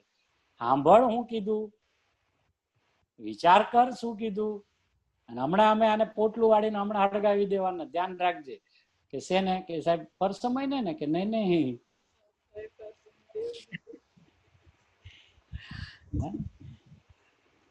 પણ અમે બાળી તું બાળ ને સમજીને એમાં તારી ભલાઈ છે હે ને. અમે તો સમયને ઓળખી લીધો બરાબર એટલે હવે અમને સમય પર સમય વિસ્તાર કરે અમને અડે નહીં. બાપુ આ તું એકવાર હળગાવી નાખ પણ તું ક્યારે સળગાવીશ કે તારા જ્ઞાનમાં તને પણ બેસે હે ને તારા જ્ઞાનમાં તને તારા જ્ઞાનથી જવાબ આવે નહીં પ્રભુની વાત તો સાચી છે. ગુરુદેવ કહે છે વાત 100% એમ જ છે. આચાર્ય ભગવાને કીધું એમ જ છું એવો જ હું છું એવું તારું જ્ઞાન તને અંદર માંથી ઉલસિત વીર્ય જવાબ આપે અને પછી તું પોટલું હળગાવી દે એની બલિહારી છે. અને એ તારું જ્ઞાન પછી જે ચડે એ તો કોઈ અદભુત પ્રકારનું છે. એટલે આ વિસ્તાર કરે. ઘણી વાર આપણને વિચાર આચાર્ય ભગવાનની તાકાત જો નથી એવું પેલા ઊભું કરે પછી ફટ દઈને સમેટી લે એવું કઈ છે નહીં. તો સાહેબ છે નહીં તો આટલું બધું દેખાડ્યું, કર્મના પ્રદેશમાં લઈ ગયા, હે ને ઓલા કેળની ગાંઠ જેવું થઈ ગયું, મોહની અંદરમાં લઈ, બાપુ એ તને લઈ જવું પડે, કારણ કે તું એવું માને છે ને અત્યારે, મોહ વાળો માને છે કે નહીં, સંસારી માને છે કે નહીં, કે રાગી માને છે કે નહીં, કે જ્ઞાન દર્શન વાળો માનતો નથી ને, જ્ઞાન આનંદ વાળો માનતો નથી. કે તો પેલા જે તું માને છે એનું પોટલું અળગાવવું પડે, કે કેવી રીતે, કે વિસ્તાર કરી. તને ગળે ઉતરતું જ હશે ને તો અમારે કેવું નહીં પડે, તું જ મંડીશ આમ ફટ ફીલ્ડ કે આ બધું સમેટો બાપુ, આમાં કઈ છે જ નહીં. આવું તો કઈ હોય જ નહીં. જીવ છું ને જીવ પણ પરિણમું છું, જીવ છું ને જીવ ભાવે પરિણમું છું, જ્ઞાનમય આત્મા છું, જ્ઞાન ભાવે પરિણમું છું. આમાં બીજી વાત જ ક્યાં છે? કે તો પછી શું કરવાનું આખો દી, કે જ્ઞાન ને જાણવું ને માણવું. હે ગળે ઉતરે પોતાના જ્ઞાનમાં, અને પોતાનું પણ હારે હારે ખેડાણ હોય સાથે, તો આપણું કામ ફડાક દઈને થાય. ગુરુદેવ સમજાવતા જાય, આપણે બેસાડતા જાય, ગુરુદેવ સમજાવતા જાય, આપણે બેસાડતા જાય, ફટ દઈને બેનું ટ્યુનિંગ થઈ જાય. પછી આમ તેમ કેમ પ્રશ્ન જ ન ઉપસ્થિત થાય, વચ્ચે આવે જ નહીં, ઈટ બર્ડ્સ આવે જ નહીં, એની હાર જ ચાલે બરાબર. પ્રભુ આમ જ હોય, હાડું નથી એમાં હું સ્થિત થાઉં છું. ગજબ કરું આ પ્રભુ આપે. કેવો શબ્દ વાપરે કે સ્વરૂપથી ચ્યુત થઈને, એટલે જે એનામાં નથી, કે એટલે એમાં રહેલો છે. હવે ઉભો રહ્યો સાહેબ, આ હું કીધું, જે મારામાં નથી એમાં હું રહ્યો છું, એ કેવી રીતે શક્ય છે? હોય એમાં રેવાય, ન હોય એમાં કેવી રીતે રેવાય? બસ શાબાશ, અહીંયા જ તારું ધ્યાન દોરાવું છું. અમારે કઈ સ્વરૂપથી ચ્યુત થયો ઘડીએ ઘડીએ નહોતું કેવું, તને જગાડવો હતો. તું સ્વરૂપથી ચ્યુત તો થાય જ નહીં, ચ્યુત થાય તો જડ થઈ જાય. બરાબર છે. તને જગાડવો હતો. હા યાર, આ ન થાય, ન હોય એમાં કેવી રીતે થાય? તો પછી એનો અર્થ કે હોય એમાં તો તું એ રૂપે સ્થિત હોય કે નહીં? કે હા, તો પછી તો તારે સ્થિત થવાનું નથી ને દર્શન જ્ઞાન ચારિત્રમાં. કે તો સાહેબ પછી એ ન રે, કે એ તો કહે છે અનંતમાં તું સ્થિત છે.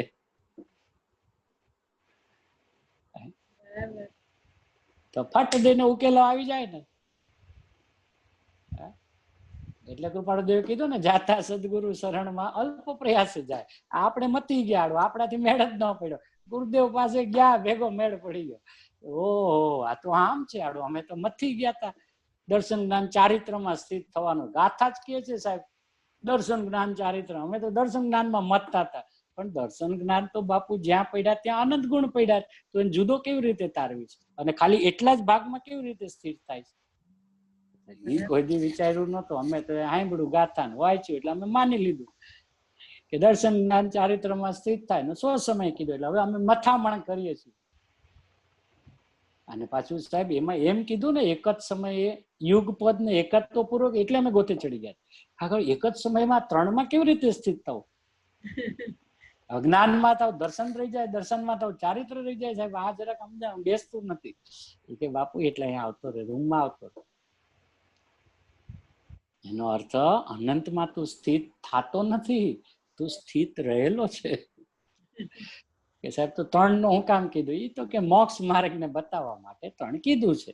કે શું કામ કીધું? કે તું તારી જાતને સંસારી માને છે ને,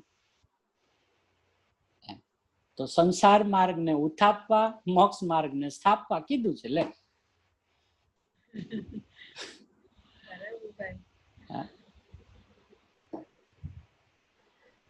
આ વાત વાદ વિવાદે કાંઈ પાર પડે એવું નથી. વસ્તુની સ્થિતિ જ આવી છે, જ્યાં પછી ગમે તેટલા લખાણ શાસ્ત્રમાં આવે, કોઈ વ્યવહાર નહીં આવે, એ તો જ્ઞાન કરાવે છે. ગુરુદેવ કે બાપુ હવે આ એક તો વાદ વિવાદે આમાં કઈ પાર પડે એવું નથી, એટલે આ વાદ વિવાદ નો તો માર્ગ નથી. હવે શું રહ્યું? કે વસ્તુની સ્થિતિ જ આવી છે, હવે આમાં ક્યાં વાદ વિવાદની વાત છે? હવે જ્યાં પછી ગમે તેટલા લખાણ શાસ્ત્રમાં આવે, કોઈ વ્યવહાર નહીં પણ આવે, કારણ કે જીનાગમ 2 નયોથી ભરેલું છે મુખ્યપણે, એટલે કથન શૈલીમાં 2 પ્રકાર આવશે. તો ભલે ને વ્યવહાર નહીં વાત આવે, તો તારે વ્યવહાર નહીં કેમ સમજવાનું? એ તો જ્ઞાન કરાવે છે. શું જ્ઞાન કરાવે છે? એમ નથી. તો એમ નથી, એ નાસ્તી છે, હમ. બરાબર. અને એ નાસ્તી અસ્થિને બળવાન કરે છે. શું છે? શું છે તો હું, એમ. એટલે એ અસ્થિ નાસ્તી નો સુમેળ છે, બરાબર. એટલે જોડકું સાથે છે. કે એક અસ્થિમાં જ કામ થાય કે નાસ્તીમાં થાય, કારણ કે નાસ્તી અસ્થિને જ બતાવે છે. હા. તને કાઢતા આવડવું જોઈએ, એમ. કે નાસ્તીમાં કામ ન થાય, કે થાય ને કે કેવી રીતે થાય, અરે હું શરીર વાળો છું જ નહીં, એમ. તા તો ઉછળ્યો અંદરમાંથી, અરે મારામાં રાખતો થતો જ નથી, કે ઓહો તા તો ઉછળ્યો અંદર. તો કે આ કઈ મસ્તી છે, કે આ નાસ્તીની મસ્તી છે. છે જ નહીં મારી પાસે, બોલો. કે ક્યારનો, કે પ્રથમથી જ કોઈ દી શરીરને ધારણ કર્યું નથી, કોઈ દી રાગ રૂપે પરિણમ્યો નથી, કોઈ દી કર્મ બાંધ્યા નથી. નથી નથી ની હું વાત કરું, કે નાસ્તીની મસ્તી. અમે તો છે ને મસ્તી સાંભળી, કે તો આખા ગામને ખબર છે, હોય એ તો બધા મસ્તી મારે, એમાં શું છે? હોય એ તો બધા મસ્તીમાં જ રહે ને, એમાં શું નવી નવાય છે? ખીચામાં જોર હોય તો મસ્તીમાં રહે, તો એ તો ગામ આખાને આવડે છે. ખીચામાં ન હોય ને ત્યારે મસ્તીમાં રહે. કે શું, કેવી રીતે રહેવું? કાંઈ ન હોય, આપણું કઈ છે જ નહીં, આપણું કઈ જગતમાં છે જ નહીં, એક પરમાણુ માત્ર મારો નથી, કે લે મસ્તીમાં.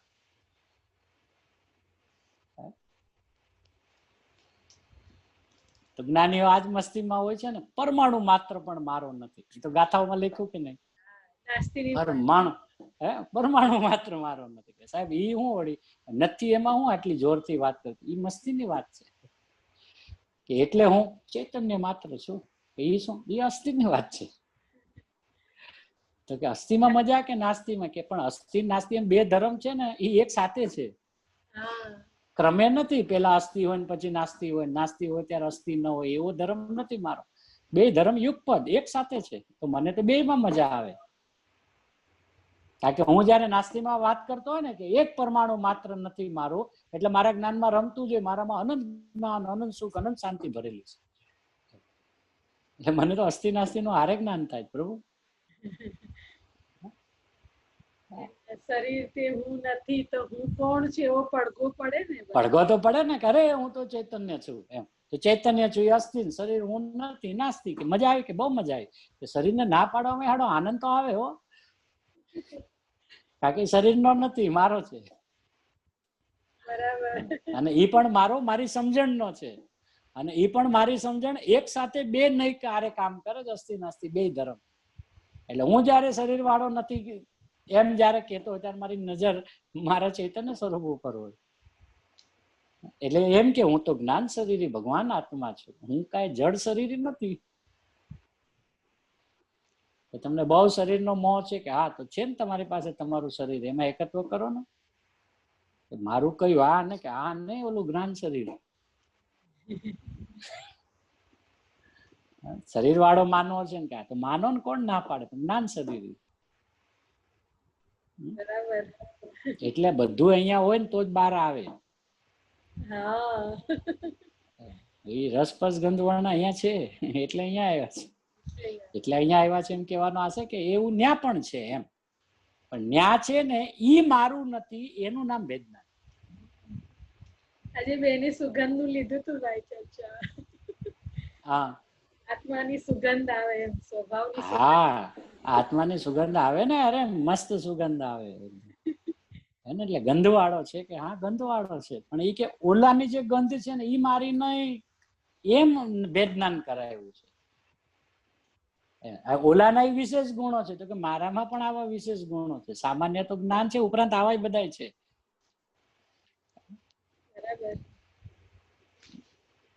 હવે જેમ કે બે જીવો છે, બે જીવ છે, અચ્છા, બે માં જ્ઞાન છે, બે માં દર્શન, બે માં સુખ, બે માં આનંદ. તો વેદનાન કેવી રીતે કરે?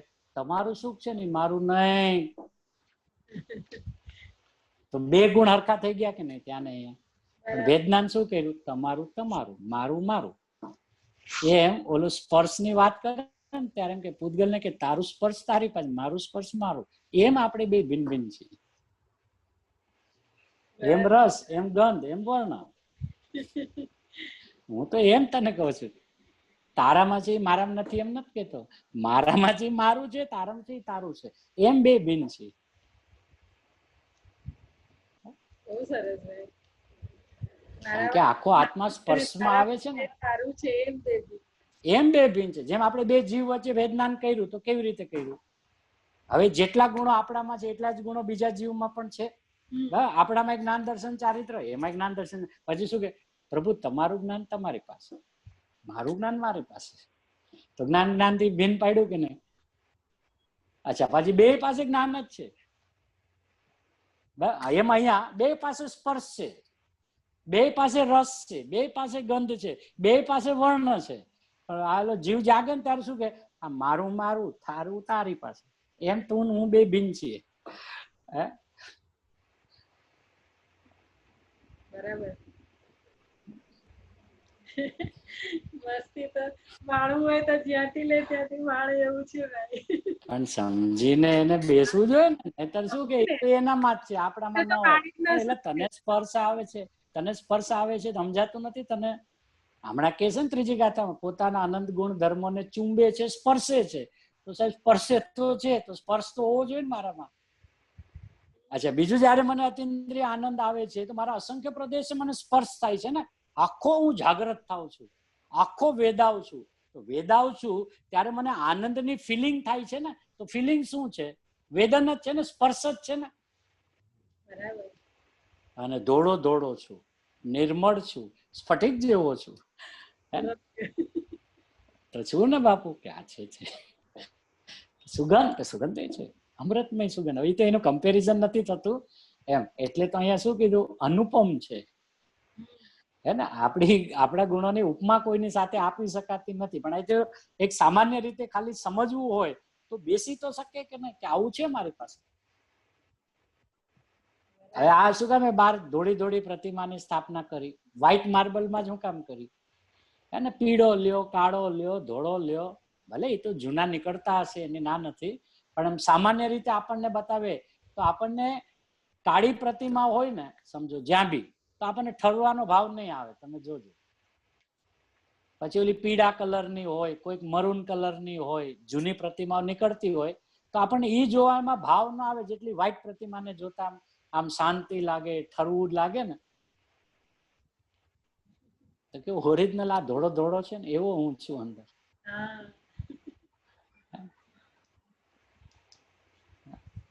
વર્ણ છે ને, સ્પર્શ છે, ગંધ છે, રસ છે, રસ છે. હે ને, આનંદ નો રસ પીવે છે જ્ઞાની. એમ કીધું, અમૃત નો રસ, જ્ઞાન રસ પીવે છે. સાહેબ જ્ઞાનમાં રસ હોય કે હોય ને સાહેબ. રસ તો પૂતગલ નો ગંધર્વ છે, એનો એનામાં, મારો મારામાં. એમ અમે બે જુદા જુદા.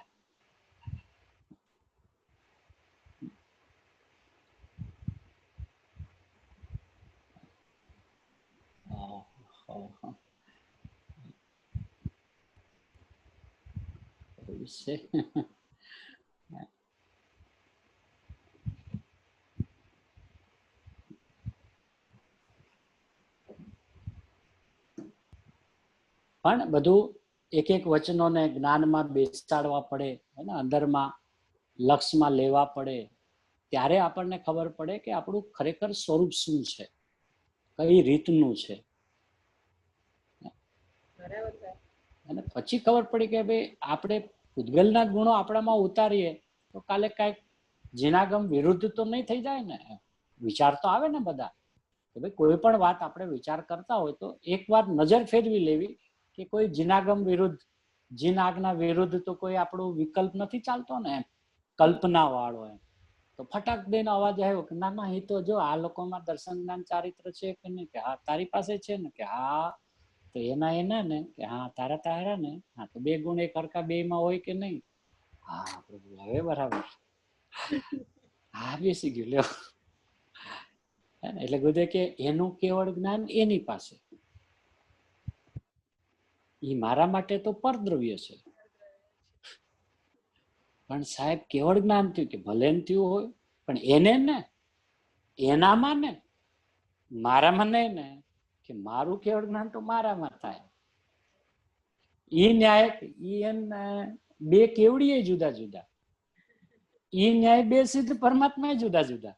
આ બધા એક હરખું સુખ માણતા હોય તોય બે જુદા જુદા, અને તો એકબીજામાં ભળે નહીં, કોઈ કોઈના સુખને ચાખે નહીં, કોઈ કોઈના સુખને અડે નહીં, સ્પર્શે નહીં, અને છતાં બે આનંદમાં રહેતા હોય. કે બાપુ કે એટલે કે એનો આનંદ એનો, મારો આનંદ મારો. તો પછી બેસી ગયું કે હવે આમાં જીના આજ્ઞા વિરુદ્ધ કોઈ વાત જ નથી, કે બેસે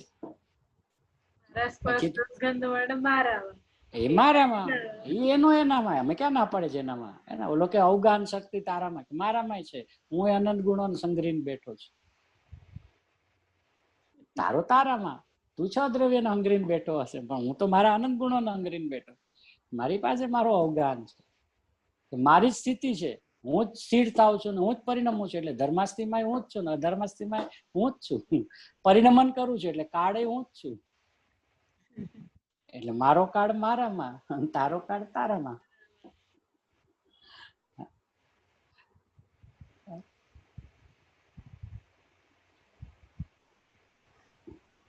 એવું છે ને. પછી તો છ દ્રવ્ય પોતામાં ઉતારે, કે છ દ્રવ્ય તમારા ઉતરે કે ઉતરે ઉતરે બાપુ, અમારી પાસે જ્ઞાન છે, બધું ઉતરે. અને ન્યાયયુક્ત ઉતરે, એમ કલ્પનાથી નહીં, એમ ન્યાયયુક્ત. તું વિચાર કરી લે, જેનામાં અવગાન દેવાની શક્તિ હોય એને આકાશ કહે ને, કે આ તો હું આકાશ છું, અરૂપી. ઓલો અરૂપી, હું અરૂપી. એ કે તમે કોને અવગાન આપો? હું મારા અનંત ગુણોને અવગાન આપું છું. ધર્માસ્થી બાર હોય, એ તો કે એ તો વ્યવહારની પરિભાષા છે.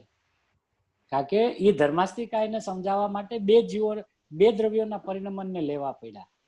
જીવ પૂતગલ જયારે સ્વયં ગતિ કરે, પણ તમારી સ્વતંત્ર વ્યાખ્યા બતાવો ને, ધર્માસ્તિકાય કોને કહેવાય આ બે ને લીધા વગર. અધર્માસ્તિમાં જીવ પૂતગલ જયારે સ્વયં સ્થિતિ કરે ત્યારે એમાં જે નિમિત્ત હોય એને અધર્માસ્તિ કહેવાય. તો એ પછી હું મારામાં ઉતારું ને નિરપેક્ષપણે. ઓલામાં તમે 12માં પ્રભુ બે લેવા પડ્યા સમજાવવા માટે.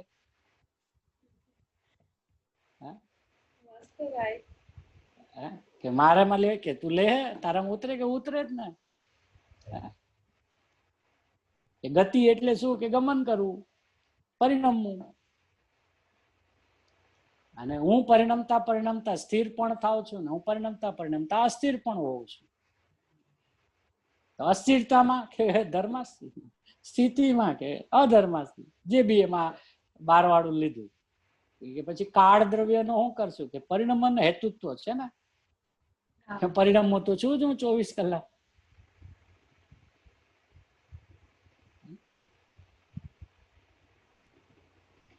આ જીવમાં શું લેશો?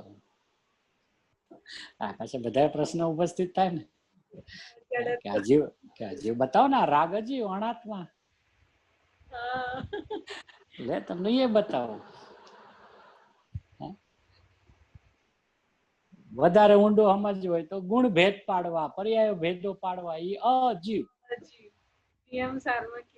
હા, લે ને બાપુ, તારે હું સમજવું? બોલ, બધું અહીંયા જ છે. એવું 6 દ્રવ્ય સ્વરૂપ વિશ્વ છું. કે બીજા કે એવા 12 પણ છે 6, પણ પેલા અહીંયા છે. અહીંયા હોય, મને સમજી શકતો હોય તો જ બીજાને સમજી શકું ને, કે આકાશ કોને કહેવાય, ધર્માસ્તિકાય કોને કહેવાય, અધર્માસ્તિકાય કોને કહેવાય. ક્યારે મારામાં બે પરિણમન તો થાય છે. ક્યારેક હું આમ સ્વભાવમાં સ્થિર થઈ જાઉં છું, ક્યારેક અસ્થિર થઈ જાઉં છું. તો અસ્થિરતા વાળું પરિણમનમાં કોણ નિમિત્ત? કે બાપુ બતાવું છું. સ્થિતિમાં કારણ કે આમાં તો તમે એકલા જ આવ્યા, ઓલામાં તો 2 આવ્યા હતા. એ કે ઓલામાં 2 માં જ ક્રિયાવર્તી નામની શક્તિ છે, બાકી 4 માં છે નહીં. એટલે બીજા એકોય ન આવે. આકાશ ગમન કરીને ક્યાં જાય? આકાશ ક્રિયાવર્તી શક્તિને લઈને ક્યાં જતું હોય છે? એટલે આકાશમાં ક્રિયાવર્તી નામની શક્તિ જ નથી. એમાં ક્રિયા છે, ક્રિયાવર્તી નામની શક્તિ નથી. કારણ કે એ ઓલરેડી આખા વિશ્વમાં પથરાયેલો છે, એ ક્યાં જાય? એ ક્ષેત્રથી ક્ષેત્રાંતર થતો હોય છે. થોડીક વારમાં ભરત ક્ષેત્રમાં આવી જાય, થોડીક વારમાં મહાવિદ્ય હોય છે, એમ થતું હોય છે. તો કે એનામાં શું છે કે એનામાં ક્રિયાવર્તી નામની શક્તિ જ નથી. એવી રીતે ધર્મમાં નથી, અધર્મમાં નથી, અને કાળમાં નથી. કાળે ક્યાં ઉડીને તો જાય નહીં. હવે બચ્યા બે, જીવ ને પૂતગલ, કે એમાં એક વિશેષતા છે બે દ્રવ્યોમાં, કે એમાં ક્રિયાવર્તી નામની શક્તિ છે. એક ક્ષેત્રથી ક્ષેત્રાંતર થાય, કે ઓલા ચાર કે એમાં નથી. હવે અંદરમાં આપણામાં ક્રિયા શું થાય? ક્રિયાવર્તી. એક ક્રિયા ઈ પરિણામ, અને ક્રિયાવર્તી કે અજ્ઞાન ટાળીને સમ્યક થાય, સમ્યક આગળ વધીને કેવળ થાય, એ ક્રિયાવર્તી.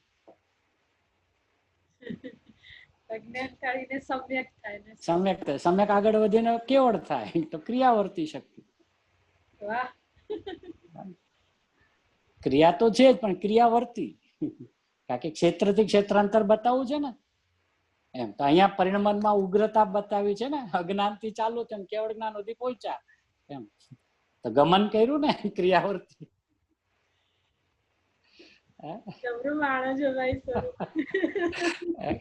કાઢવું તો પડે ને. બેઠા બેઠા કીધે કે અમે હાવ નવરા ગામડામાં બેઠા હોય તો આ બધા વિચાર તો ઘણા એવા હોય ને.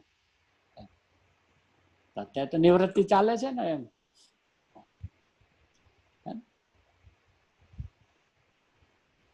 ઈ કે છે જો કે આ વાત વિવાદે કાંઈ પાર પડે એવું નથી. વસ્તુની સ્થિતિ જ આવી છે જ્યાં પછી ગમે તેટલા લખાણ શાસ્ત્રમાં આવે, કોઈ વ્યવહાર નહીં આવે, એ તો જ્ઞાન કરાવે છે.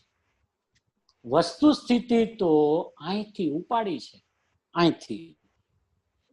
પછી શું કે એનો બધો વિસ્તાર પછી છે. એનો પછી બધો વિસ્તાર પછી છે, કે પેલા વસ્તુ તો અહીંથી ઉપાડી છે. આ રીતે જીવ નામના પદાર્થને, આ રીતે જીવ નામના પદાર્થને, એટલે કે જીવ નામનો પદાર્થ તો કયો પેલો? તો કેવો કીધો આપણને? ગુણ પર્યાય વાળો, ઉત્પાદવે ધ્રુવ વાળો, દર્શન જ્ઞાન વાળો. આ બધા વિશેષણો આપણા આવ્યા. હવે એવા જીવ પદાર્થને સ્વસમય અને પરસમય એવું દ્વિવિધપણું પ્રગટ થાય છે. હવે સમેટે છે ને ગાથાને. કે સાહેબ આવું દ્વિવિધપણું, બેપણું પ્રગટ થાય છે સાહેબ. કે સ્વસમયપણું એકત્વમાં હોય તો સ્વસમય પ્રગટ થાય છે. એટલે કે નિજ સ્વરૂપમાં એકત્વમાં હોય તો સ્વસમય પ્રગટ થાય છે. રાગમાં એકત્વ હોય તો પર સમયપણું પ્રગટ થાય છે. એકમાં બેપણું આમ ઊભું થાય છે. એકમાં બેપણું આમ ઊભું થાય છે. એટલે ઓલો ગુરુદેવનો ઓલો શબ્દ યાદ કરવો, એકડે એક ને બગડે બે.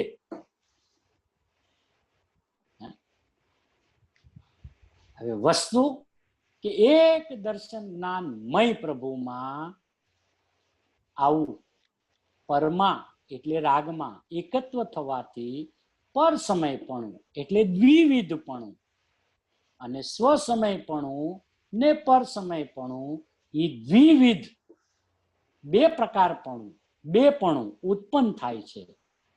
શેમાં? એકમાં બેપણું ઉત્પન્ન થવું એ જ નુકસાનકારક છે. અરે રે પ્રભુ, એકમાં પરસમય ઉત્પન્ન થાય છે એટલું જ નુકસાનકારક છે એમ કયો? પ્રભુ આમાં તો સ્વસમય પણ લઈ લીધું. એકમાં બેપણું ઉત્પન્ન થવું એ જ નુકસાનકારક છે. કે સાહેબ સ્વસમય બાપુ નુકસાનકારક છે. કે કેમ? કે તું છે જ દર્શન જ્ઞાન સ્વરૂપ, તું છે જ સ્થિત દર્શન જ્ઞાન સ્વરૂપમાં. હવે એમાં પાછું તું ભેદ પાડીને કે આમ ઠરવું તો સ્વસમય, તો બાપુ એ રેવા દેજે, એ નુકસાનકારક છે. કારણ કે આમ થરું એમ જયારે તું કહીશ ને એટલે તું બીજી તરફ ઈશારો કરીશ કે અત્યારે હું આમ બીજી જગ્યાએ ઠરેલો છું. આમ થરું એમ તું કહીશ એનો મતલબ તું અત્યારે ભલે ન બોલતો હોય તો એમ તો કહે છે ને કે અત્યારે હું બીજી જગ્યાએ ઠરેલો છું. હવે ત્યાંથી ઉખેડીને મારે સ્વસમયમાં ઠરવાનો છે, કે એ તો નુકસાનકારક છે.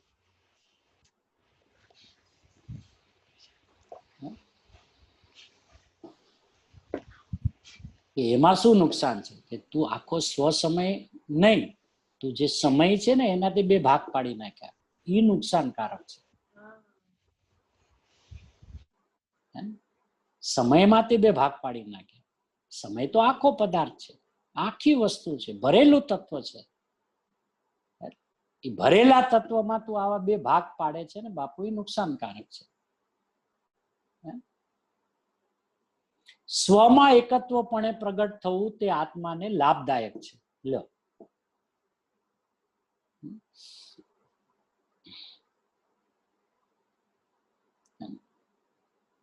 હવે સ્વમાં એકત્વપણે પ્રગટ થવું તે આત્માને લાભદાયક છે. ઉપર કે છે એકમાં બે પણ ઉત્પન્ન થવું એ જ નુકસાનકારક છે.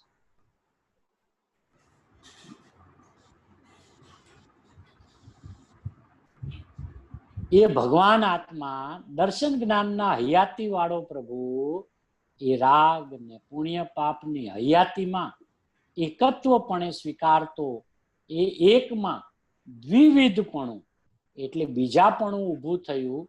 સ્વસમયપણું ને પર સમયપણું એકમાં બેપણું એટલે દ્વૈત ઊભું થયું.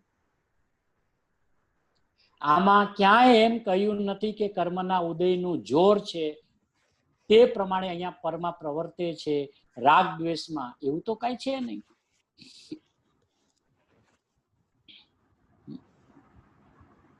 પરને તો નિમિત્ત કીધું છે, નિમિત્તને આધીન થઈને પ્રવર્તે છે.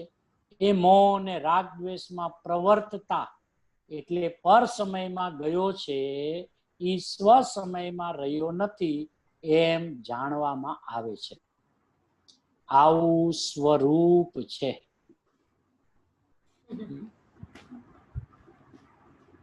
આવું છે, ઈ સોનગઢ નું આવું છે એમ કેટલાક કહે છે. કોનું છે આ? અમૃતચંદ્ર આચાર્યનું છે. ગુરુદેવ કે વસ્તુનું સ્વરૂપ જ આવું છે, ત્યાં તું શું કહીશ? ઓલા કે અમૃતચંદ્ર આચાર્યનું છે. ગુરુદેવ કે સાંભળ, એ નિમિત્તથી વાત ચાલે. મૂળ વાત તો એમ છે કે વસ્તુનું સ્વરૂપ જ આવું છે, ત્યાં તું શું કહીશ? પ્રભુ કહે, હે પ્રભુ એમ કે છે કે તું ત્યાં શું કહીશ? બોલ, વસ્તુનું સ્વરૂપ જ આવું છે, ત્યાં તું શું કહીશ?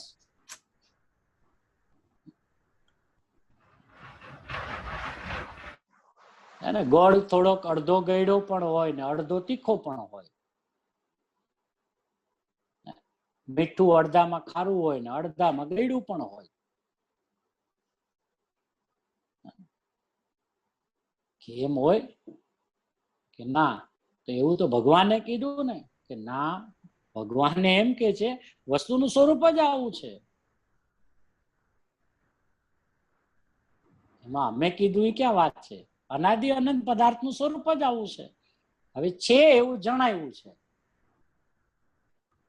તો જે જણાવનારમાં એ સમય નિમિત્તો હોય એના વ્યવહારથી નામ આવે.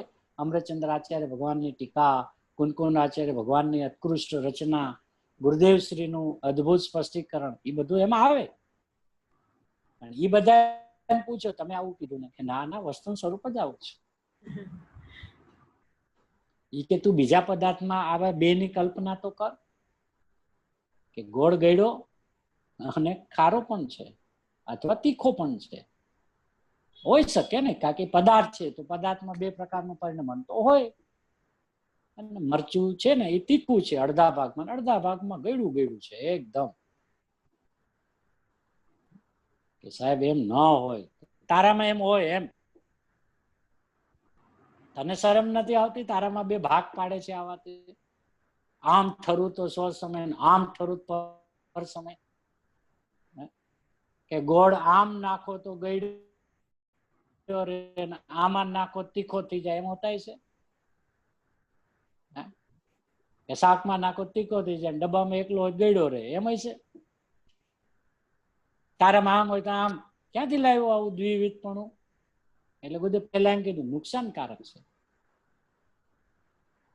કે શું નુકસાન થાય છે? કે તારા અતિન્દ્રિય જ્ઞાન આનંદથી પ્રભુ તું વંચિત રહી જાય છે. તને જે લાભ મળવો જોઈએ, તને જે સુખ પ્રગટ થવું જોઈએ, તને જે સુખ અને આનંદ શાંતિ જે વેદાવી જોઈએ, એ જે શાંતિ વેદાતી નથી, નિરાકુરતા વેદાતી નથી, એ તારું નુકસાન છે. તે તારા સ્વરૂપને એન કેન પ્રકારે સમજી લીધું છે, જેવું નથી એવું સમજી લીધું છે, એ તને નુકસાનકારક છે.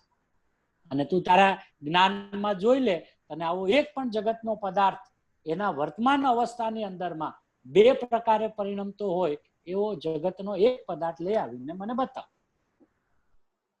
કે ગોળ સ્વભાવથી ગળ્યો પણ એની વર્તમાન પર્યાય છે ને, એ તો સાહેબ શાકમાં જાય તો અડધી ખારી થઈ જાય ને અડધો ગળ્યો રહે. એક પદાર્થ તો લઈ આવો જેની વર્તમાન અવસ્થામાં બે પણ હોય. ગોય તો જડે એ કોઈ પદાર્થ.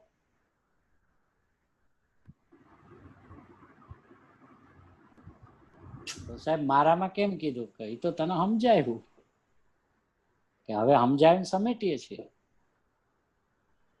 આવું છે નહીં, આમ થાતું નથી. આ તને પ્રભુ નુકસાનકારક છે, આનાથી તને દુઃખ થાય હે ને. અને તારો તો સુખનો સ્વભાવ છે, તો તારા સુખ સ્વભાવથી પ્રભુ તું વંચિત રહી જાય છે. એ અમને કેમ પસંદ પડે, અમારાથી કેમ જોવાય? શાંતિનો સાગર તું છે, આનંદની ખાણ છે પ્રભુ તું, અને આનંદની ખાણ વાળો દુઃખને વેદે પ્રભુ કેમ જોવાય? કે તો પ્રભુ શું આનો ઉપાય? કે બે પણ છે એ નુકસાનકારક છે. પણ સાહેબ પર સમય બરાબર છે, સ્વ સમય પણ કીધું ને બાપુ નુકસાનકારક છે. પણ સાહેબ નીચે તો કીધું ને કે સ્વ સમય પણ લાભદાયક છે. કે એ તો ઓલાની અપેક્ષા કીધું કે ઓલું નુકસાનકારક છે તો આ લાભદાયક છે. એ તો કમ્પેરિઝન કરવું હોય ત્યારે એમ કે ને ભાઈ આ ઝેર છે ને આ અમૃત છે એમ. તો અમૃત પીશો તો તમને લાભદાયક છે, ઝેર પીશો તો નુકસાનકારક. એ તો બેને સામે રાખીને કીધું. પણ આ તો તારો સ્વભાવ છે દર્શન જ્ઞાન સ્વરૂપ, એ તને લાભદાયક શું હોય? તું જ છે સ્વયં.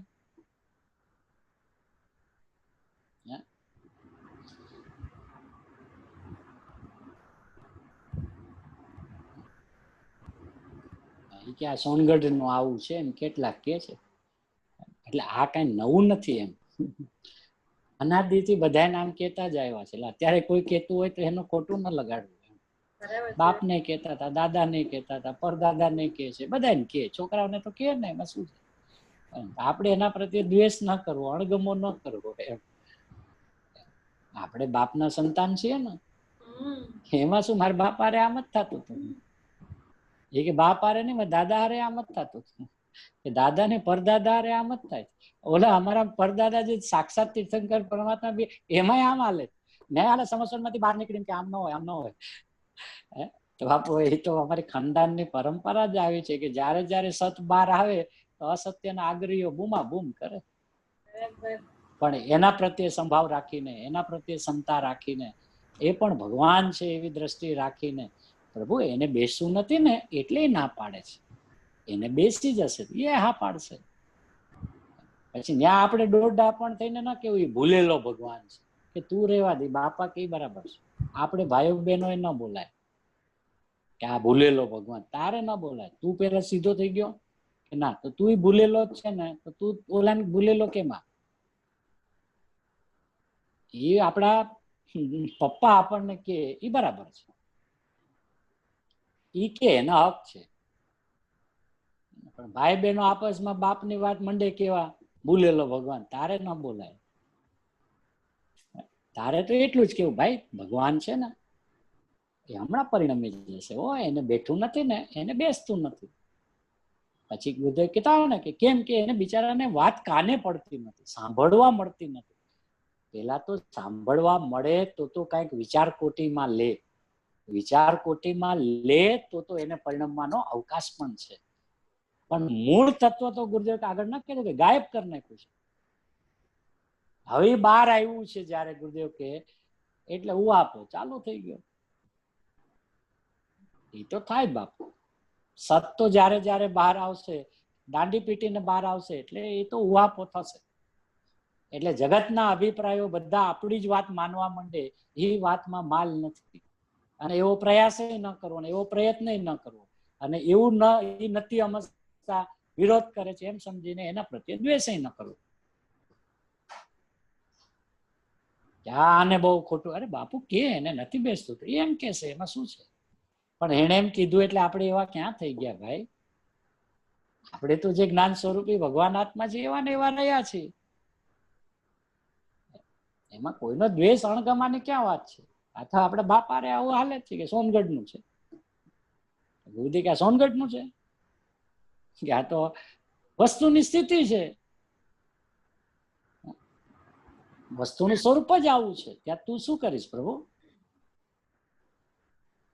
જા પ્રભુને પૂછ્યા તો પ્રભુ આમ જ કે છે તમે. એમાં સોનગઢ વાળા શું કરે? એ તો અમારી જ બ્રાન્ચ છે. એ કે એ અહીંયાનો જ માલ વેચે છે.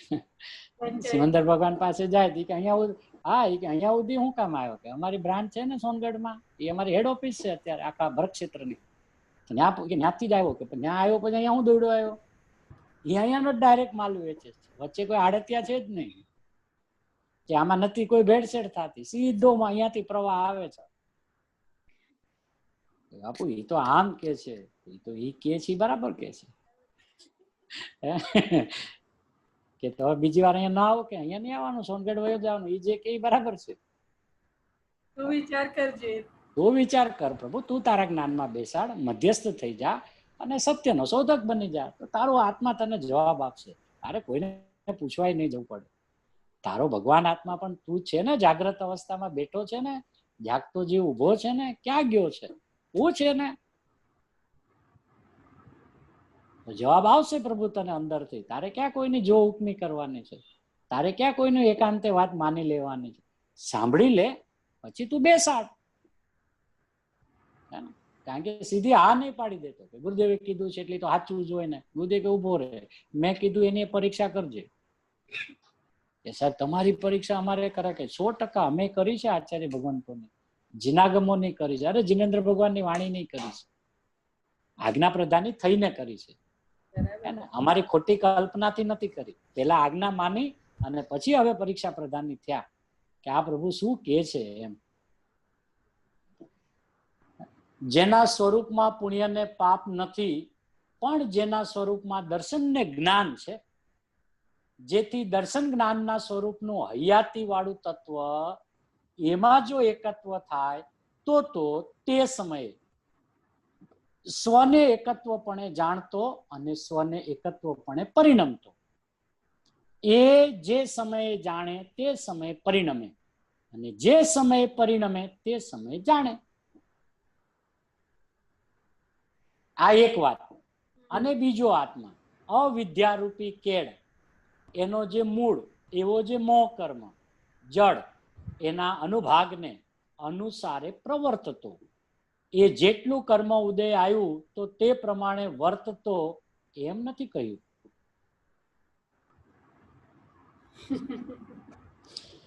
જેટલું કર્મ ઉદયમાં આવ્યું તો તે પ્રમાણે પ્રવર્તતો એમ નથી કહ્યું. તેને અનુસારે પોતે પ્રવર્તતો. પોતાનો જે ચૈતન્ય સ્વભાવ છે, દર્શન જ્ઞાન સ્વભાવ છે, એના પણ ન પ્રવર્તતો. પ્રવર્તતો કહ્યું ને, તો એ પ્રવર્તે ને ઓલો પ્રવર્તે છે. બે પ્રવર્તે તો છે. ઓલો નિમિત્તને અનુસરીને થતા પોતાના પરિણામ તેમાં સ્થિત થયો થકો.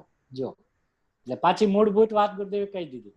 નિમિત્તને અનુસરીને એક વાત, થતા પોતાના પરિણામમાં, અને એમાં સ્થિત છે. એટલે નિમિત્તમાં સ્થિત નથી. કે ઈ કેવી રીતે એમાં સ્થિત થયો? હવે બીજો જબરજસ્ત શબ્દ, સ્વરૂપથી ભ્રષ્ટ થયો થકો. આ ગુરુદેવની દ્રષ્ટિની દેન છે. સ્વરૂપથી ભ્રષ્ટ થયો થકો. સીધો અનુસરે છે એમ છે એમ છે જ નહીં, એમ છે જ નહીં. આ પછી ત્યારે ડાપણ શું ચલાવે? એક સમયની પર્યાય એની પાસે આયુષ્ય જ એટલું છે, એમાં ક્યાં એને સમય છે? અરે બાપુ, એની પાસે સમય જ સમય છે. એક સમયની પર્યાય બધું જાણ્યા પછી કે હવે જાઓ, થઈ ગયું, બધા આવી ગયા કે હું જાઉં છું, તો એની પાસે સમય બચે છે. એક સમયની પર્યાય પાસે સમય બચે છે કે કાંઈ હોય તો આવી જાઓ, નહીતર જાઉં છું. હા, કે એક સમયની પર્યાય સમય કે એનું આયુષ્ય જ એક સમયનું, પણ એક સમયનું છે, પણ તાકાત તો જોઈએ ને. તાકાત જો સમયની કઈ માયને.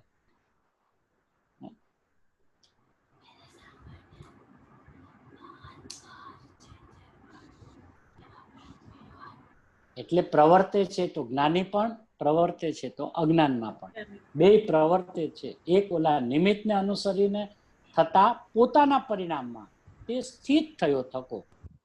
એ આવું ક્યારે થયું? કે સ્વરૂપથી ભ્રષ્ટ થયો થકો. કે એને શું કહેવાય? કે એને પર સમય જાણ એમ કહ્યું છે ને. આ એમ કહ્યું, પર સમય પ્રતીત કરવામાં આવે એટલે જાણવામાં, એને પર સમય કહીએ એમ જાણવામાં આવે છે. આ રીતે જીવ નામના પદાર્થને સ્વસમય અને પર સમય એવું દ્વિવિધપણું, દ્વિવિધ એટલે એટલે બે પ્રકારપણું પ્રગટ થાય છે.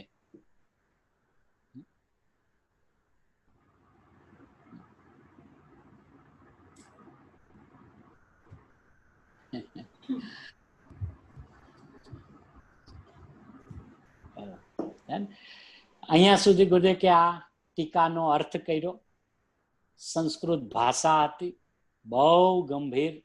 અમૃતચંદ્ર આચાર્યની ટીકા ઘણી ગંભીર. જેમ મૂળ શ્લોક એટલે કે ગાથા ગંભીર છે, એવી ટીકા ગંભીર છે.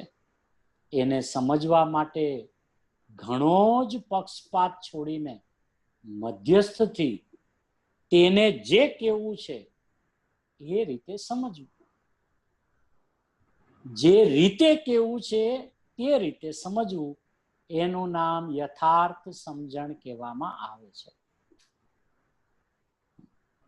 પોતાની કલ્પનાથી એમાં અર્થ કાઢવા એ તો વિપરીતતા બધી છે. કેટલું લીધું છે આમાં. હવે આ જે બધું ટીકામાં લીધું, હવે એ ભાવાર્થમાં કહેવાય છે. હવે જયચંદજી છાબડા સાહેબનો જે ભાવાર્થ છે, હવે એમાં એ શું કહે છે એનું ટૂંકાણની અંદરમાં એ વાત પણ આખી વણી લીધી એમણે. એ હજી 2 પેજ છે. મને એમ કે આજે કદાચ હવે આ તો એવું છે કે પાર પમાય એવું નથી, એવું જ છે ખરેખર તો. ભાવો બ્રહ્માંડના ભરે. હવે ભાવાર્થમાં શું કે છે એ આગળ ગુરુદેવ જેમ સમજાવશે તેમ સમજ.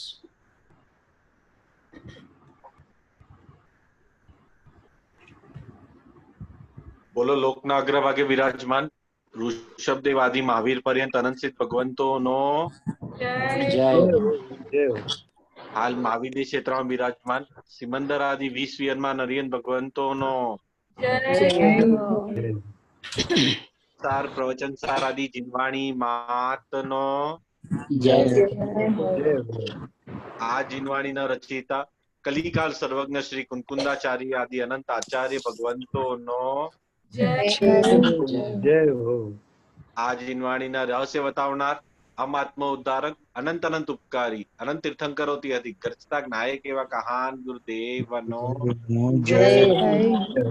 ધન્ય અવતાર પ્રશમૂર્તિ પૂજ્ય ભગવતી માતનો જય. સનાતન વિતરાગ દિગંબર જૈન ધર્મનો જય જિનેન્દ્રભાઈ. જય જિનેન્દ્રભાઈ. જય જિનેન્દ્રભાઈ. એટલે એક જ મિનિટ, હા, એક જ મિનિટ. એટલે બધા આપણા બહુ શાંત છે, એટલે કઈ રિસ્ટ્રિક્શન નથી ને કઈ? કેમ કે કોઈના કઈ અવાજ આવતા નથી, એટલે બધા આમ અંદરમાં ઠરેલા છો ને, તો વાંધો નથી. કોઈ વાંધો નહીં. કારણ કે બધા એકદમ હમણાં શાંત ધારામાં બધા વહેતા હોય ને એવું લાગે છે. બહુ આનંદની વાત છે, ખુશીની વાત છે. બર પણ કોઈ મર્યાદા કે રિસ્ટ્રિક્શન નથી ને એવું કાંઈ એમ.